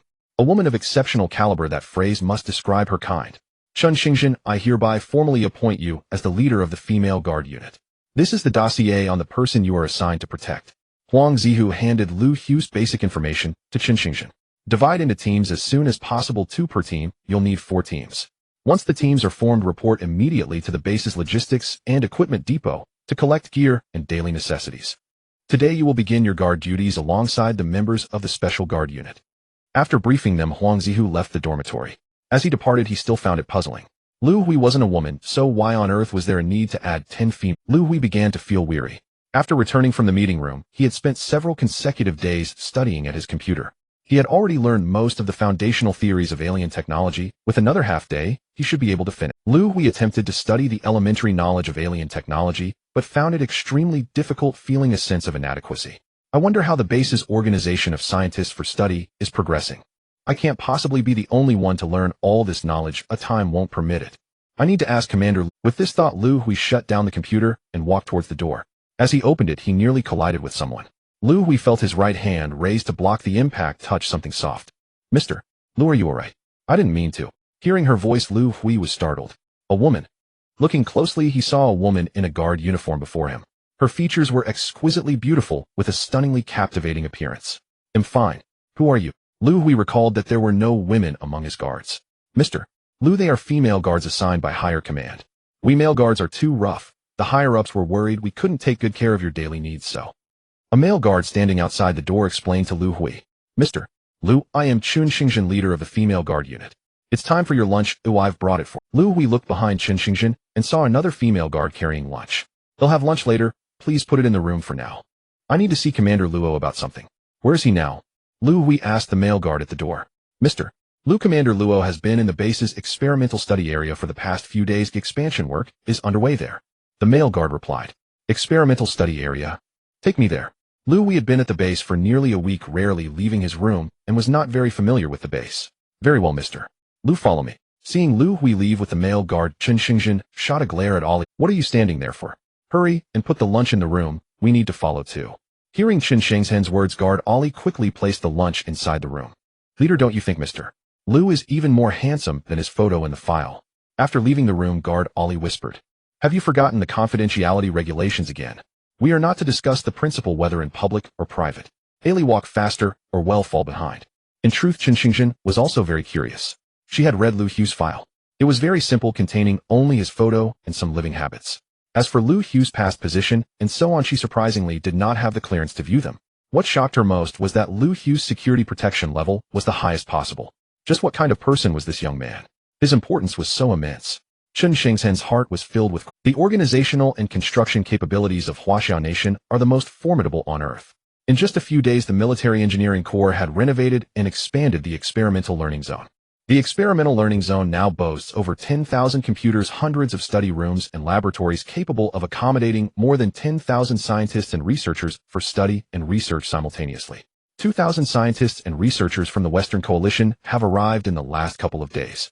How is the expansion of their living quarters coming along? Luo Tong, visibly fatigued, asked his assistant. He had been overseeing and coordinating operations at the Experimental Learning Zone for days, sleeping less than 2 hours each night, leaving his body utterly exhausted. Commander Luo, the dormitory expansion is proceeding smoothly and will be completed by nightfall. Hearing this, Luo Tong finally breathed a sigh of relief. Amid the crisis, everything was a race against time, and he dared not be careless in the slightest. Commander Luo, have the arrangements for organizing the scientists' studies not been settled yet? Liu Hui's voice came from behind Luo Tong. Mr. Liu, I was just about to look for you. A spark of excitement flickered through Luo Tong's exhaustion upon hearing Liu Hui's voice. The Experimental Learning Zone has been expanded. When can the extraterrestrial technology materials be transferred to the computers in the zone? Luo Tong asked. As long as the computers are ready, I can have the alien AI transmit the data at any time, Liu Hui replied. Excellent. Tomorrow the scientists and researchers can begin their studies. Luo Tong spoke with elation. Seeing Luo Tong's weary state, Liu Hui felt a pang of guilt. He had mistakenly believed that Luo Tong and his team were still entangled in power struggles, neglecting the crisis. It seemed he had misjudged them. Since the Experimental Learning Zone is ready, he'll instruct the AI to transfer the alien technological knowledge immediately. Liu Hui contacted Nuwa, instructing her to send the translated foundational knowledge to the computers in the zone. Commander Luo, I'll take my leave now. Liu Hui's purpose for coming was to inquire about the progress of the learning arrangements. With matters proceeding smoothly, he saw no reason to linger. On his way back, Liu Hui carefully observed the base and asked his guard about some of its details.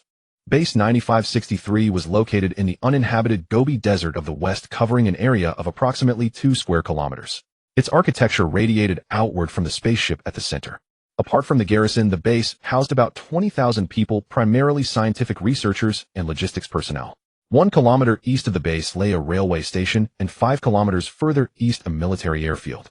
Within a 50-kilometer radius of the base, the area had been designated a military zone garrisoned by 3 divisions of the Huaxiao Army. In a few days, a Western Coalition Special Armored Division would also be stationed here. By then, the base's garrison would swell to over 50,000 troops, rivaling the security of Huaxia's capital. I'd like to go outside the base and see the scenery of the western Gobi Desert. I've never seen it before, Liu Hui suddenly said after hearing the guard's introduction. Mr. Liu, this. The guard was momentarily at a loss for how to respond. Liu Hui leaving the base was a major concern for the security team. What, am I not even free to come and go as I please? Liu Hui's tone carried a hint of displeasure. In truth, this request was a test to gauge whether his personal freedom was restricted. No, Mr. Liu, your leaving the base is a significant matter for us. Please wait a moment. I need to arrange the security details. After speaking, the guard used his internal communication device to contact Captain Huang for instructions. Mr. Liu, please follow me. We'll exit through Gate 1 as security arrangements are in place. Hearing this, Liu Hui felt quite relieved. His freedom of movement was not being limited. 5 minutes later, Liu Hui and his party arrived at Gate 1. Outside, 2 squads totaling 50 guards were already waiting for them. 2 bulletproof military jeeps, 1 drone reconnaissance vehicle, 1 communications vehicle, and 5 armored personnel carriers. The scale of the escort struck Liu Hui as somewhat excessive. Mr. Liu, which direction would you like to go? The driver asked as Liu Hui settled into the jeep. Just to that hill over there. Liu Hui pointed to a small hill not far ahead. Having tested the waters, he had no intention of going far. The hill was a vantage point near the base. Liu Hui planned to take a quick look at the landscape and then return. 15 minutes later, the convoy reached the hilltop. Standing at the highest point, Liu Hui enjoyed an unobstructed view. He turned to look back at the base. Imposing, the perimeter was encircled by a wall over 20 meters high. The defensive measures were exceptionally tight. Finding a rock to sit on, Liu Hui gazed at the beautiful Gobi landscape, a wave of emotion washing over him. In just over a year, such scenery would be no more. By noon, the Gobi sun blazed with intense heat. Liu Hui's unique constitution shielded him from any discomfort, but those around him felt otherwise. Mr. Liu, the midday sun in the Gobi is scorching. Let me shade you. Chun Xingjin, holding an umbrella, smiled as she offered. Thank you. It seemed the female guard was indeed more attentive than her male counterparts. Liu Hui expressed his gratitude. Let's head back. Sitting here wasting time felt irresponsible. He should dedicate more hours to study. If he couldn't find a solution to the spaceship's energy shortage, humanity on Earth would not survive this catastrophe. With that thought, Liu Hui could no longer bear to linger. Back at the base, Liu Hui resumed his learning routine. After a week, he had begun to grasp the fundamentals of the alien knowledge. Yet the more he learned, the more alarmed he became. The study demanded immense time. At this pace, by the time the solar system crisis erupted, Liu Hui might not even have mastered half the alien technology. This aimless study cannot continue.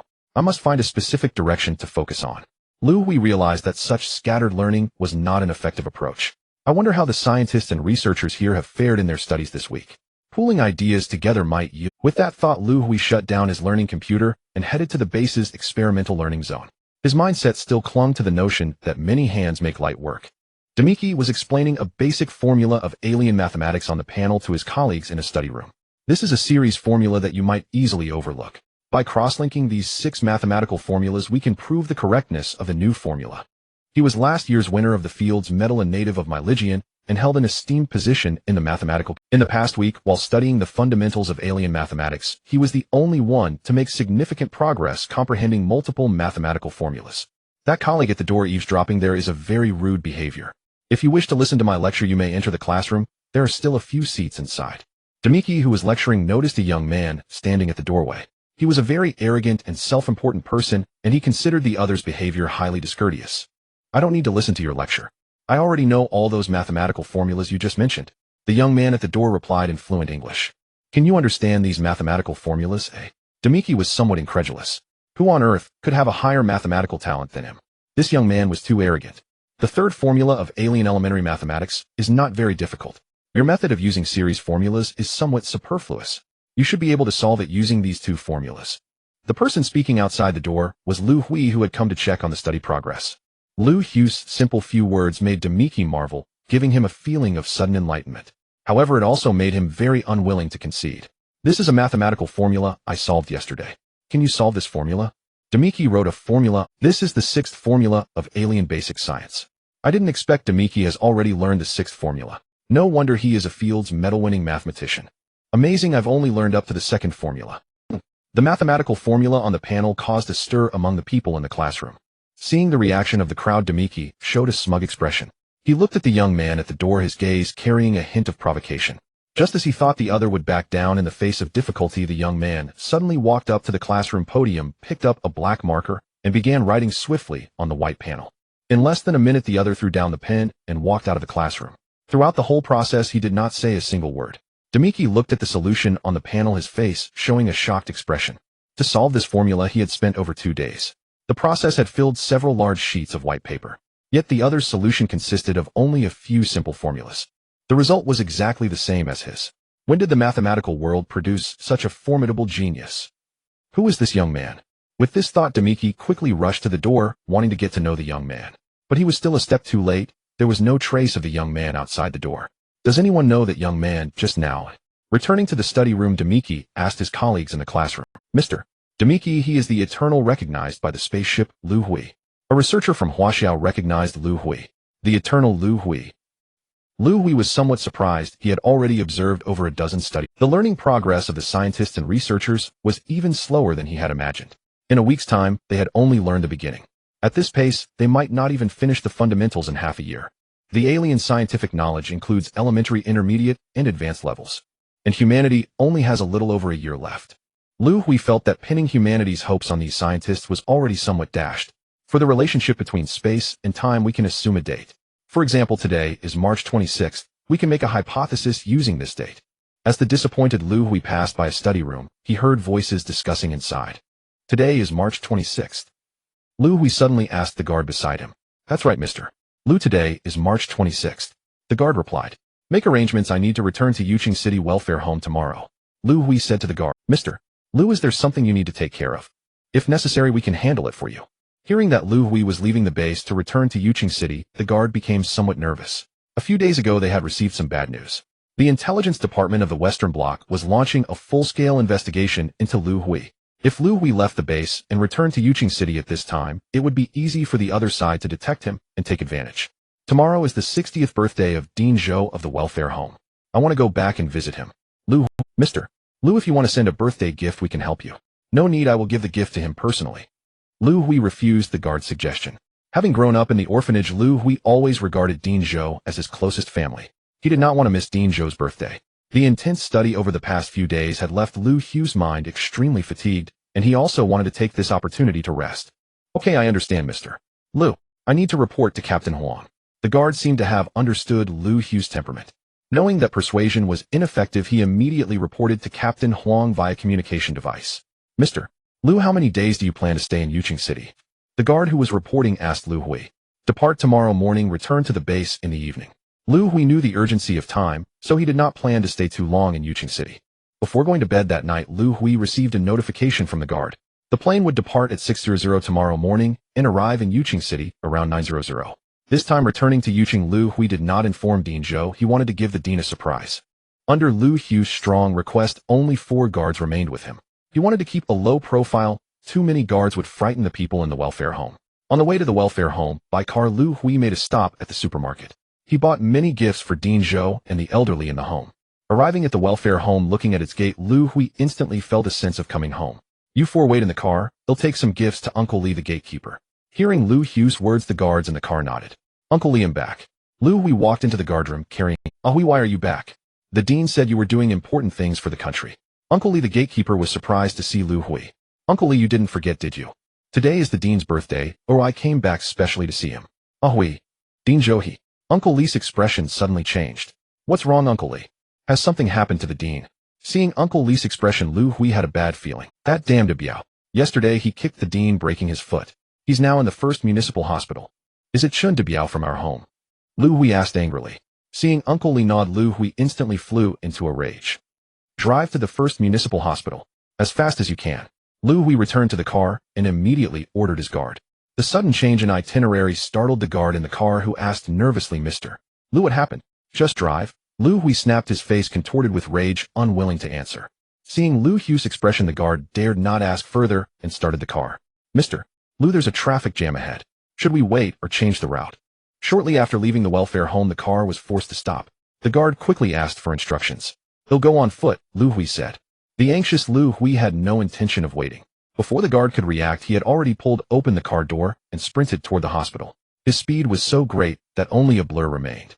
"Contact the dark squad immediately and have them head to the first municipal hospital." A guard who came to his senses got out of the car and chased in the direction Liu Hui had vanished. At the first municipal hospital in Dean Zhou's ward. "Chen Debiao, have you no conscience? The dean can't even get out of bed, and you still come to pressure him." Granny Wang scolded Chen Debiao in the ward. She had been in the ward caring for Dean Zhou since his hospitalization the day before. She hadn't expected Chen Debiao to come to the hospital this morning to harass him again. "How is this pressure?" "I'm also from the welfare home. I'm here to apply for the special startup fund," Chen Debiao said shamelessly. He was the same age as Liu Hui, both orphans from the welfare home. Since childhood, he had been a restless troublemaker, often engaging in petty theft and mischief. He was somewhat clever, but spent his adult years loitering around the welfare home. He never dared to commit major crimes, but minor offenses were constant. He had a knack for brawling and extortion, always careful to stay within bounds. Each time he was caught, he would be detained for just 3 to 5 days before being released. This made him a notoriously difficult character, and he had gathered a dozen or so ruffians around him. Some time ago, he had heard a rumor. The welfare home had just received a donation of 10 million Chinese yuan. Knowing about this vast sum, the welfare home had a policy: orphans who came of age could apply for a startup fund once to help them establish themselves in society. Exploiting this policy, Chen Debiao, under the pretense of opening a barbecue stall, made an exorbitant request to Dean Zhou for 5 million yuan in startup funds. Opening a barbecue stall would only cost a few tens of thousands. Of course, Dean Zhou refused Chen Debiao's request for 5 million. After being rejected, Chen Debiao resorted to unscrupulous tactics to pressure the dean. One day the water supply at the welfare home would be cut off, the next day the electricity, and the day after that the food in the cafeteria would cause diarrhea. All sorts of petty tricks made it impossible to guard against him. Several police reports were filed, but without evidence they could never pin anything on Chen Debiao. However, Dean Zhou was equally stubborn and resisted Chen Debiao's pressure, refusing to approve the 5 million. Seeing his various schemes fail, Chen Debiao grew impatient. Yesterday, after drinking, he became angrier the more he thought about it. Fueled by alcohol, he went to confront Dean Zhou and had a fierce argument. During the argument, he kicked Dean Zhou. Although he didn't use much force, the old man's bones were brittle, and the situation was serious, and Chen Debiao expected Dean Zhou to call the police. He had already prepared himself for arrest and detention. But to his surprise, Dean Zhou, being soft-hearted, chose not to report it. Seeing this weakness, Chen Debiao came to the hospital this morning to continue pressuring the dean.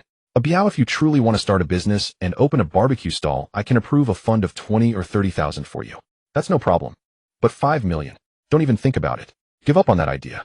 Lying in his hospital bed, Dean Zhou refused. "Dean, I'm also a member of the welfare home. That 10 million is a donation from others, not your personal money. Why are you so protective of it? Besides, I'm only asking for half, not the whole amount. Why be so difficult?" Chen Debiao refused to give up. "Biao, just leave. Stop bothering me here. Yesterday I was soft-hearted because you grew up in the welfare home, so I didn't call the police.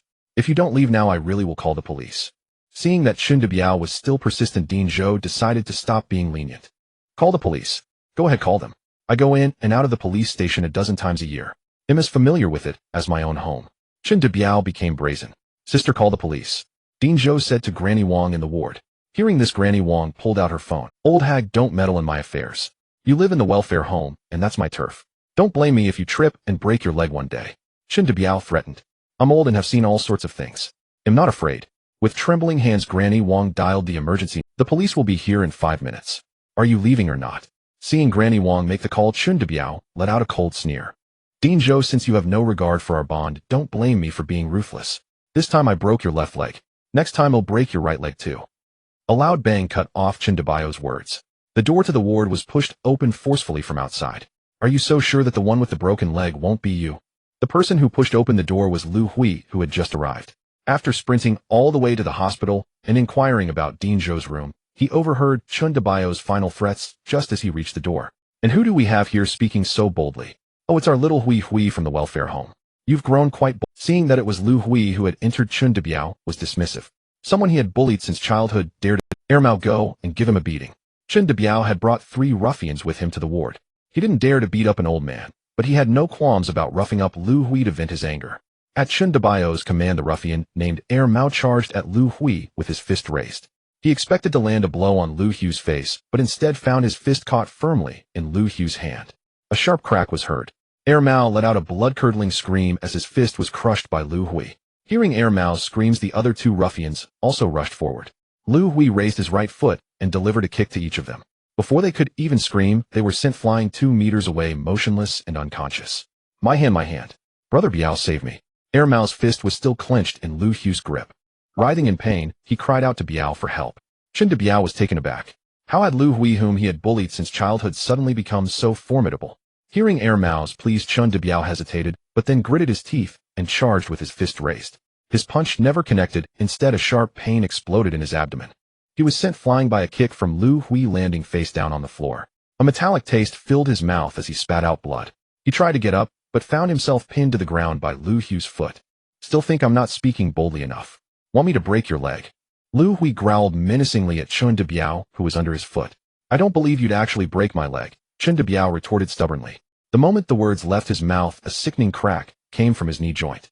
Liu Hui had crushed his knee joint with a single stomp. A wave of excruciating pain washed over Chen Biao, and he let out a harrowing scream. Everyone in the room, stay where you are. We're the police. 2 officers burst into the ward. The hospital room was a scene of carnage. 2 men lay motionless on the floor. One sat on the ground, clutching his right hand and screaming in agony. Another was sprawled, face down, blood spilling from his mouth, his knee pinned under someone's foot. The unnatural angle of the joint indicated it was clearly broken. This was the grim sight that greeted the 2 police officers as they entered the ward. Startled, they swiftly drew their service pistols and released the safeties. Nobody move, one of the officers barked. As his words faded, hurried footsteps echoed from behind them. One officer turned to look. 4 men in black suits were charging toward them. Stop right there. The officer yelled, swinging his gun to aim at the 4, halting their advance. All 4 of you, hands on your heads, get down on the ground. Don't move. Don't speak. Uncertain of the situation, the officers chose to assert control. The 4 arrivals were Liu Hui's security detail. Seeing an officer aiming a gun at Liu Hui, the lead guard felt a chill run down his spine. He dared not make any sudden moves for fear of provoking the police, so he complied, crouching with his hands on his head. But before he did, he flashed a hand signal to the guards behind him. Shielded by the 2 guards in front, the 2 behind stealthily reached for their own sidearms. They were ready to fire at the police at a moment's notice. You? Take your foot off him. Hands on your head, get down. Don't do anything rash. Don't resist. I have the authority to shoot. The other officer aimed his gun at Liu Hui and shouted. Hearing the officer's command, the impulsive rage within Liu Hui began to cool. He relaxed the pressure on Chen Biao's leg. The cops are here. Let's see what you can do to me now, Chen Biao taunted, feeling Liu Hui's foot ease up, his bravado returning. Liu Hui, let me tell you something, Chen Biao sneered. You can protect Director Zhou for now, but you can't shield him forever. You can't stay in Yuqing for the rest of your life, can you? The moment you're gone from Yuqing, I'll do whatever I want to, Director Zhou. I don't believe you dare to kill me right in front of the police. Chen Biao's venomous words goaded Liu Hui. Killing you? No. But making you spend the rest of your life in a wheelchair. That I can do. In the hospital room, Chen Biao's scream of agony merged with the roar of 3 gunshots. Liu Hui felt something strike his... In the hospital room, Chen Biao's scream of agony merged with the roar of 3 gunshots. Liu Hui felt something strike his chest. He looked down. A bullet hole was scorched into his shirt, the fabric around it giving off a faint smell of burning. Meanwhile, the 2 police officers in the room were clutching their wrists, their faces twisted in pain. The security guards had shot them in the gun hands. Mr. Liu, are you all right? The 4 guards surrounded him, weapons drawn, watching the officers warily. Liu Hui lifted his shirt. He saw a bullet lodged in his skin. He picked at it, and the slug fell to the floor. The slightly indented skin quickly returned to normal, leaving not a single scar. The security guards stared, and another rush of footsteps came from outside the ward. Over 50 more security personnel who had been providing covert protection finally arrived.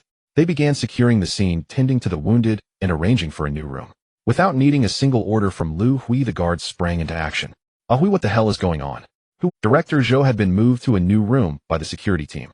Having witnessed the entire ordeal, his mind was overflowing with questions. Director, I work for the nation now. My position is rather special. Those men were my security detail. Due to confidentiality protocols, I can't tell you the details. Liu Hui's experiences were too complex to explain to Director Zhou, so he used confidentiality as, it's fine. You don't have to say a word. As long as you're not doing anything illegal. Director Zhou had watched Liu Hui grow up. He trusted him. Director, next time something happens, you must call me. Celebrating the director's birthday was supposed to be a joyous occasion. Liu Hui never expected things to turn out this way. He spent a long time chatting with Director Zhou in the ward. As dusk began to fall, he started his journey back. The day's events left a deep impression on Liu Hui, injuring a man to the point of disability. Police officers getting shot. These were major incidents in the eyes of ordinary people, but for Liu Hui, they were trivial. Liu Hui knew it was because of his special status. He was tasting the flavor of privilege for the first time. He was also beginning to understand why so many people in the world would stop at nothing scheming and plotting for power. When he came to Yuqing, Liu Hui had traveled on a military transport plane. Now he was returning to base on a private jet. According to his guards, this type of plane was reserved for heads of state. The plane's seats were incredibly comfortable. Sipping on fruit juice, Liu Hui felt a little bored. It would still be over an hour before they got back to base. He noticed a stack of newspapers on the side table. Picking them up, he saw they were today's editions. Might as well kill some. Liu Hui opened a newspaper. Rapton holds press conference, announces third round of sanctions against Langlang Nation. Seeing the headline, he shook his head. The solar system crisis is about to erupt, and the United States still has the mind to play world police. What the hell are these politicians thinking? Liu Hui switched newspapers. Mount Kawalaki erupts in Africa, government orders evacuation. His eyes lit up as he read the headline. Volcano. Lava. If I could build an energy harvesting machine and drop it into a volcanic crater. As long as the shell can withstand the extreme heat and pressure. Using the planet's gravity, the machine might be able to sink deep into the mantle. Even if it can't harvest full energy blocks at that depth, it could still recharge empty ones. A plan for harvesting energy blocks slowly began to take shape in Liu Hui's mind. Inside Commander Luo's office, Luo Tong was flipping through the hospital shooting report. Standing before his desk were Huang Zihu and the 4 guards from the shooting scene. Bullets cannot harm Liu Hui's body. Are the 4 of you absolutely certain you weren't seeing things? After receiving confirmation yet again from the 4 guards, Luo Tong finally accepted that this must be the truth. He had reviewed Liu Hui's physical examination report and knew that Liu Hui's body was extraordinary. Yet he never anticipated that Liu Hui's physique could withstand gunfire. The 4 of you failed in your duties as guards leading to the shooting incident. Though it did not result in irreversible consequences according to guard regulations, you must be discharged from service. Even though Liu Hui was unharmed, the 4 guards' dereliction of duty demanded punishment. Luo Tong did not shield them. Captain Huang, the report states you left 10 guards at the hospital to protect Director Zhou. Luo Tong looked at Huang Zihu in the office and asked, Commander Luo, Director Zhou is the person closest to Liu Hui. I believe it is absolutely necessary to leave guards to protect him. Huang Zihu explained. I'm not saying you did anything wrong. Luo Tong had no intention of reprimanding him. The hospital shooting incident was also largely Luo Tong's responsibility. Liu Hui's records showed he was an orphan with no relatives. This caused Luo Tong to overlook the existence of the welfare home. In the base, Liu Hui's efforts to solicit donations for the welfare home fully demonstrated its importance. Preoccupied with base operations, Luo Tong had neglected these matters. He had failed to consider dispatching personnel to protect the welfare home. You were very thoughtful. This was my oversight. It is indeed necessary to leave guards to protect Director Zhou. However, these guards are Liu Hui's personal security. Staying outside for too long risks leaking the base's secrets. To be safe, I will arrange for their replacement as soon as possible. Better late than never. Luo Tong began to remedy his oversight. Rest assured, Commander Luo. I can vouch with my life that my men will not disclose any of the base's secrets. Hearing Huang Zihu's words, Luo Tong nodded. All right, you may leave now. Luo Tong prepared to organize the reports in his hands which needed to be submitted to higher authorities. The leader had been closely monitoring Liu Hui's every move. Captain, what's wrong? The guard's shouts interrupted Luo Tong as he organized the reports. Luo Tong looked up. Huang Zihu, who had been standing before his desk moments ago, had collapsed to the floor for some unknown reason. What happened? What's wrong with Captain Huang? Luo Tong stood up and quickly walked over. Commander Luo, Captain Huang was already running a fever when he arrived. I suspect the fever was too severe and he fainted. The guard on site replied. Fever? Luo Tong reached out and touched Huang Zihu's forehead. So hot. It's probably over 40 degrees. What are you standing there for? Hurry and take him to the base hospital. After returning to the base from Jade City, Liu Hui spent 3 days researching materials and calculating data. Finally, he produced the preliminary design for the energy collector. The next step was to find suitable material. The lower layer of Earth's mantle is approximately 2,000 kilometers deep with temperatures nearing 2,000 degrees Celsius and a pressure of about 1.2 million standard atmospheres. For the energy collector to reach this depth, its outer shell material must withstand extreme heat and pressure. What material could endure such conditions? Liu Hui searched through all known materials produced by humanity, but none met the requirements. The energy collector was stalled by the lack of suitable materials. Liu Hui shut down the computer in his room and sighed. He felt like a skilled cook without ingredients. A knock sounded at Liu Hui's door. Come in, Mr. Liu, it's time for lunch. The guard who entered was Chun Xingjin carrying Liu Hui's lunch. Place the lunch on the table, you'll eat it later. As Chun Xingjin set down the lunch and prepared to leave, Liu Hui suddenly remembered something. Guard Chun, where is Captain Huang? I haven't seen him in 3 days. Usually during meal delivery, Huang Zihu would stay in Liu Hui's room for a while chatting, and sometimes even joining him for a meal. Having not seen him for 3 days, Liu Hui found it odd. Mr. Liu, Captain Huang collapsed from a fever 3 days ago, and is now in the base hospital's intensive care unit. Collapsed from a fever. In the ICU. How serious is it? Take me to see him immediately. From the moment Liu Hui first met Huang Zihu, he felt a natural affinity. Now hearing about his condition, Liu Hui couldn't stand idly by. Arriving at the base hospital's ICU, Liu Hui encountered academician Wang Kuan waiting outside. Academician Wang, what are you doing here? Huang Zihu and Zhang Jisen both collapsed with fevers. Zhang Jisen too. Liu Hui he had met Zhang Jisen once in the meeting room and was deeply impressed. Because Zhang Jisen gave him the same natural affinity as Huang Zihu. Huang Zihu collapsed 3 days ago, Zhang Jisen yesterday. Academician Wang, how are they? Is there life? Liu Hui asked with concern. It's hard to say if there's a danger to life. Both have body temperatures of 45. At such temperatures, ordinary people would develop complications leading to organ failure. But they are unusual. Aside from the fever, coma, and high temperature, their bodies are perfectly normal. At least there's no immediate danger to life. Liu Hui sighed with relief. Through the ICU's glass window, he gazed at the two lying on their beds. Liu Hui had a feeling that their fevers and comas were somehow connected to him. Nuwa, do you know why they collapsed with fever? Liu Hui contacted Nuwa to inquire. Congratulations, Captain. They are being affected by your brainwave radiation and are entering a feverish evolution phase. For the time required for evolution, you can check within your brain origin space. Jisen, do you think we'll be trapped here forever? Huang Zihu had been in this space for several days. From initial curiosity to later loneliness and fear, his spirit nearly broke. If not for discovering that Zhang Jisen from the base had also entered this space yesterday, he might not have held on. Captain Huang, I don't think so. Have you noticed? That golden sphere in the space feels very familiar. It evokes both awe and a sense of closeness. The incarnation of that golden sphere must be someone we know well. Zhang Jisen, your feeling is that golden sphere is me. Huang Zihu and Zhang Jisen both heard a familiar voice. You're Mr. Liu. Yes, I am Liu Hui. Welcome to my brain original space. After entering his brain original space, Liu Hui discovered 2 small silver-white spheres, each the size of a soybean. He sensed them.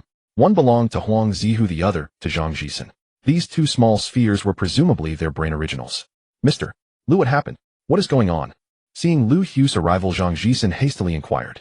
I once injected the DNA node of Batiste, the Eternal of the planet Kalen, aboard the spaceship. After the injection, I evolved into a true Eternal. Eternals can generate a special brainwave ray. This ray can affect ordinary humans, prompting their evolution. Liu Hui explained the truth of the matter to them. Mr. Liu, what changes will occur after we evolve? Having learned the full story, Zhang Jisen asked. The data on the spaceship is incomplete. I'm not entirely sure of the details. You might evolve into scholars or guardians, or something else entirely. As Liu Hui replied, he turned his attention to Zhang Zisen's brain original. After careful sensing, he found that data regarding Zhang Zisen's brain original had emerged in his mind. Zhang Jisen, age 32, evolution type scholar. Evolution progress in progress 56. Remaining evolution time 37 hours, 26 minutes, 18 seconds. So he is evolving into a scholar. Liu Hui understood what was happening. Shifting his focus, he looked at Huang Zihu's brain original and began to Huang Zihu, age 23, evolution type guardian. Evolution progress in progress 97. Remaining evolution time 2 hours, 05 minutes, 13 seconds. Zhang Jisen, Huang Zihu, I now know what you will evolve into. I just sensed your brain originals. Zhang Jisen, you will evolve into a scholar. Huang Zihu, you will evolve into a guardian. Liu Hui shared his perceptions with them. Mr.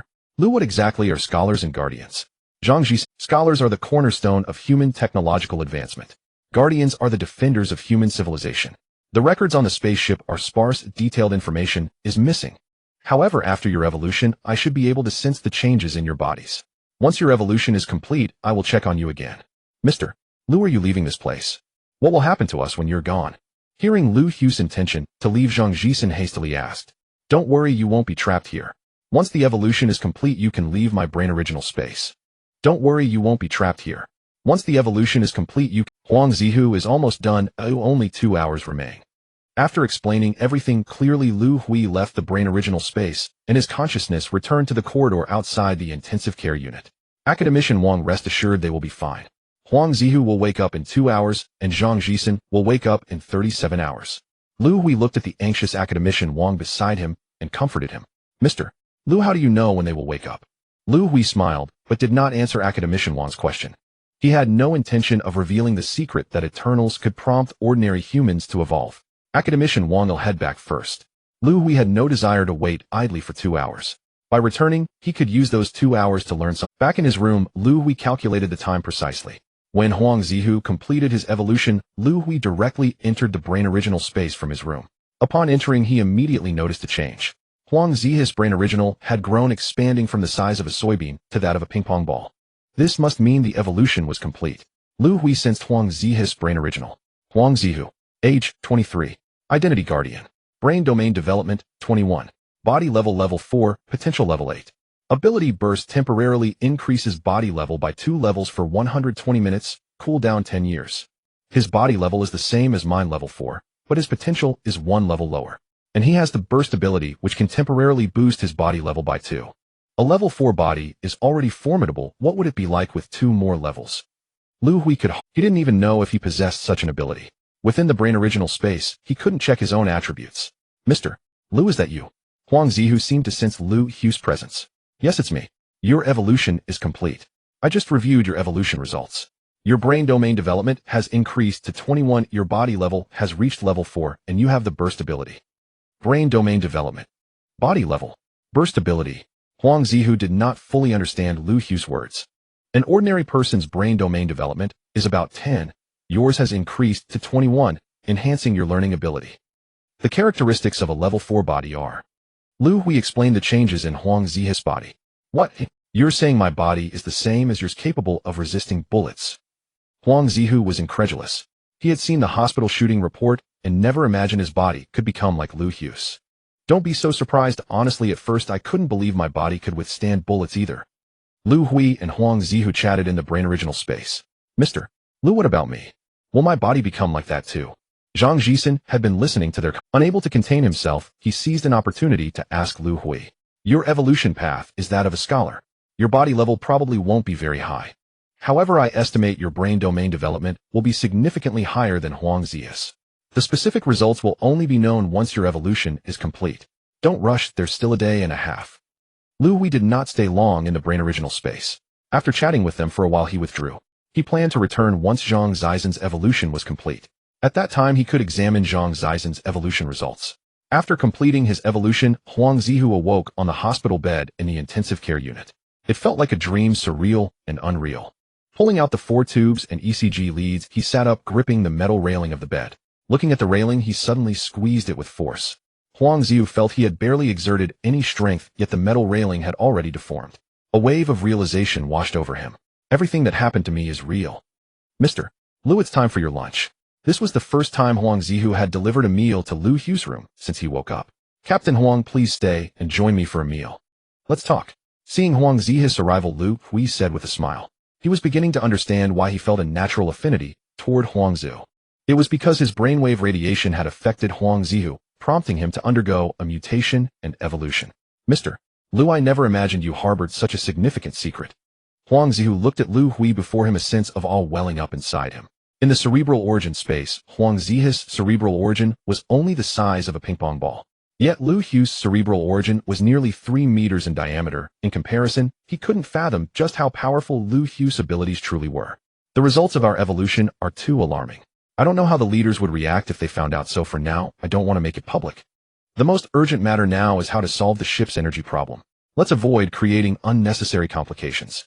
Liu Hui had a long talk with Huang Zihu, sharing the thoughts in his mind. Huang Zihu also agreed to Liu Hui's request to temporarily keep the secret of evolution. Liu Hui timed his entry back into his cerebral origin space. Zhang Zisen's evolution was about to conclude, and he wanted to check the results. It's even larger than Huang Zihu's cerebral origin. Entering the space, Liu Hui noticed that Zhang Zisen's cerebral origin was nearly double the size of Huang Zihu's. Could Zhang Zisen's evolutionary ability be exceptionally strong? With this thought, Liu Hui quickly inspected Zhang Zisen's cerebral origin. Zhang Jisen. Age 32. Identity Specialist Scholar. Brain Domain Development 65. Maximum Potential 79. Physical Level 2. Trait focus upon activating focused learning and research abilities increased by 100 times lasting 1 year, with a cooldown of 100 years. Zhang Zaizen's evolutionary results were indeed formidable. Liu Hui's brain domain development was currently only 52, while Zhang Zixin had reached 65, with potential as high as 79, just one shy of the eternal standard. Most importantly, his focus trait. It could enhance research and learning abilities by 100-fold. Although it only lasted for a year, during that year, 10 Liu Hui's couldn't match the learning and research capabilities of a single Zhang Zixin. Mr. Liu, is that you? Zhang Zixin sensed Liu Hui's arrival. Yes, it's me. I just checked the results of your evolution. Your brain domain development has reached 65. Liu Hui informed Zhang Zixin of the evolutionary results. Zhang Zixin, although your physical level isn't high, your brain domain development is exceptionally so. You also have a focus trait. When you activate this trait, your learning and research abilities will be greatly enhanced. I've already drafted the design for the energy collector, but am stuck on the manufacturing materials.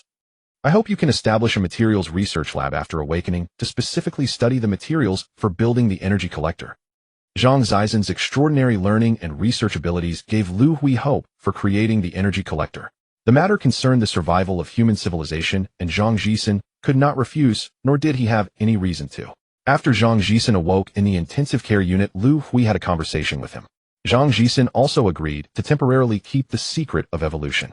Meanwhile, Liu Hui handed him the design blueprint for the energy collector.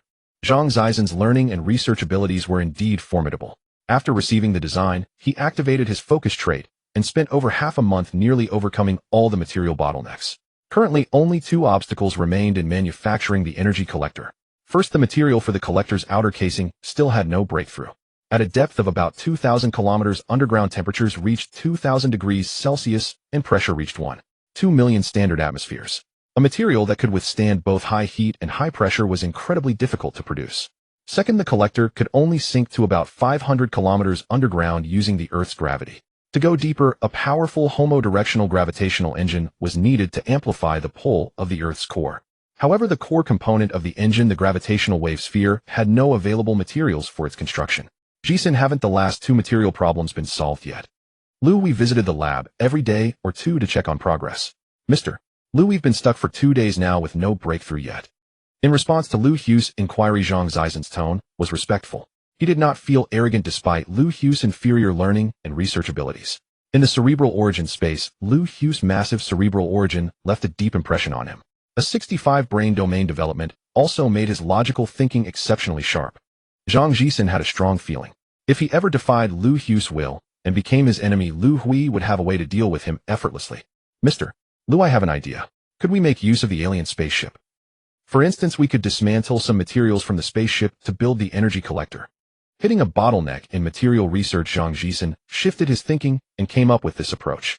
Zixin, that's a great idea. Come, let's go to the ship. Hearing Zhang Zaizen's words, Liu Hui recalled the remnants of several maintenance robots and the trajectory modification vehicle on the ship. These were resources they could utilize. This time Liu Hui was not disappointed. Zhang Zixin found suitable materials on the spaceship. Most of these materials were dismantled from the trajectory modification vehicle.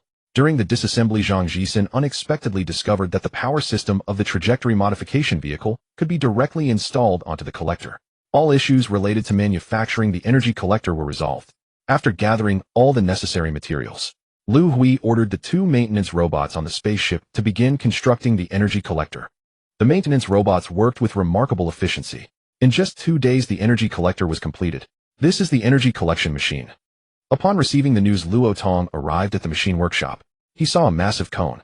The cone was about 5 meters in diameter and over 20 meters long, its exterior color matching the spaceship's silver-white hue. Commander Luo, we plan to drop this energy collector into the volcano crater. Using the fluidity of the lava and the Earth's gravity, the collector will sink to about 500 kilometers deep. Then we'll activate the homodirectional gravitational engine to continue descending. Liu Hui explained the entire collection process to Luo Tong. When will the first energy collection take place? Commander Luo, we plan to conduct the first energy collection. We've already selected the Mount Kabwarachi volcano in Africa.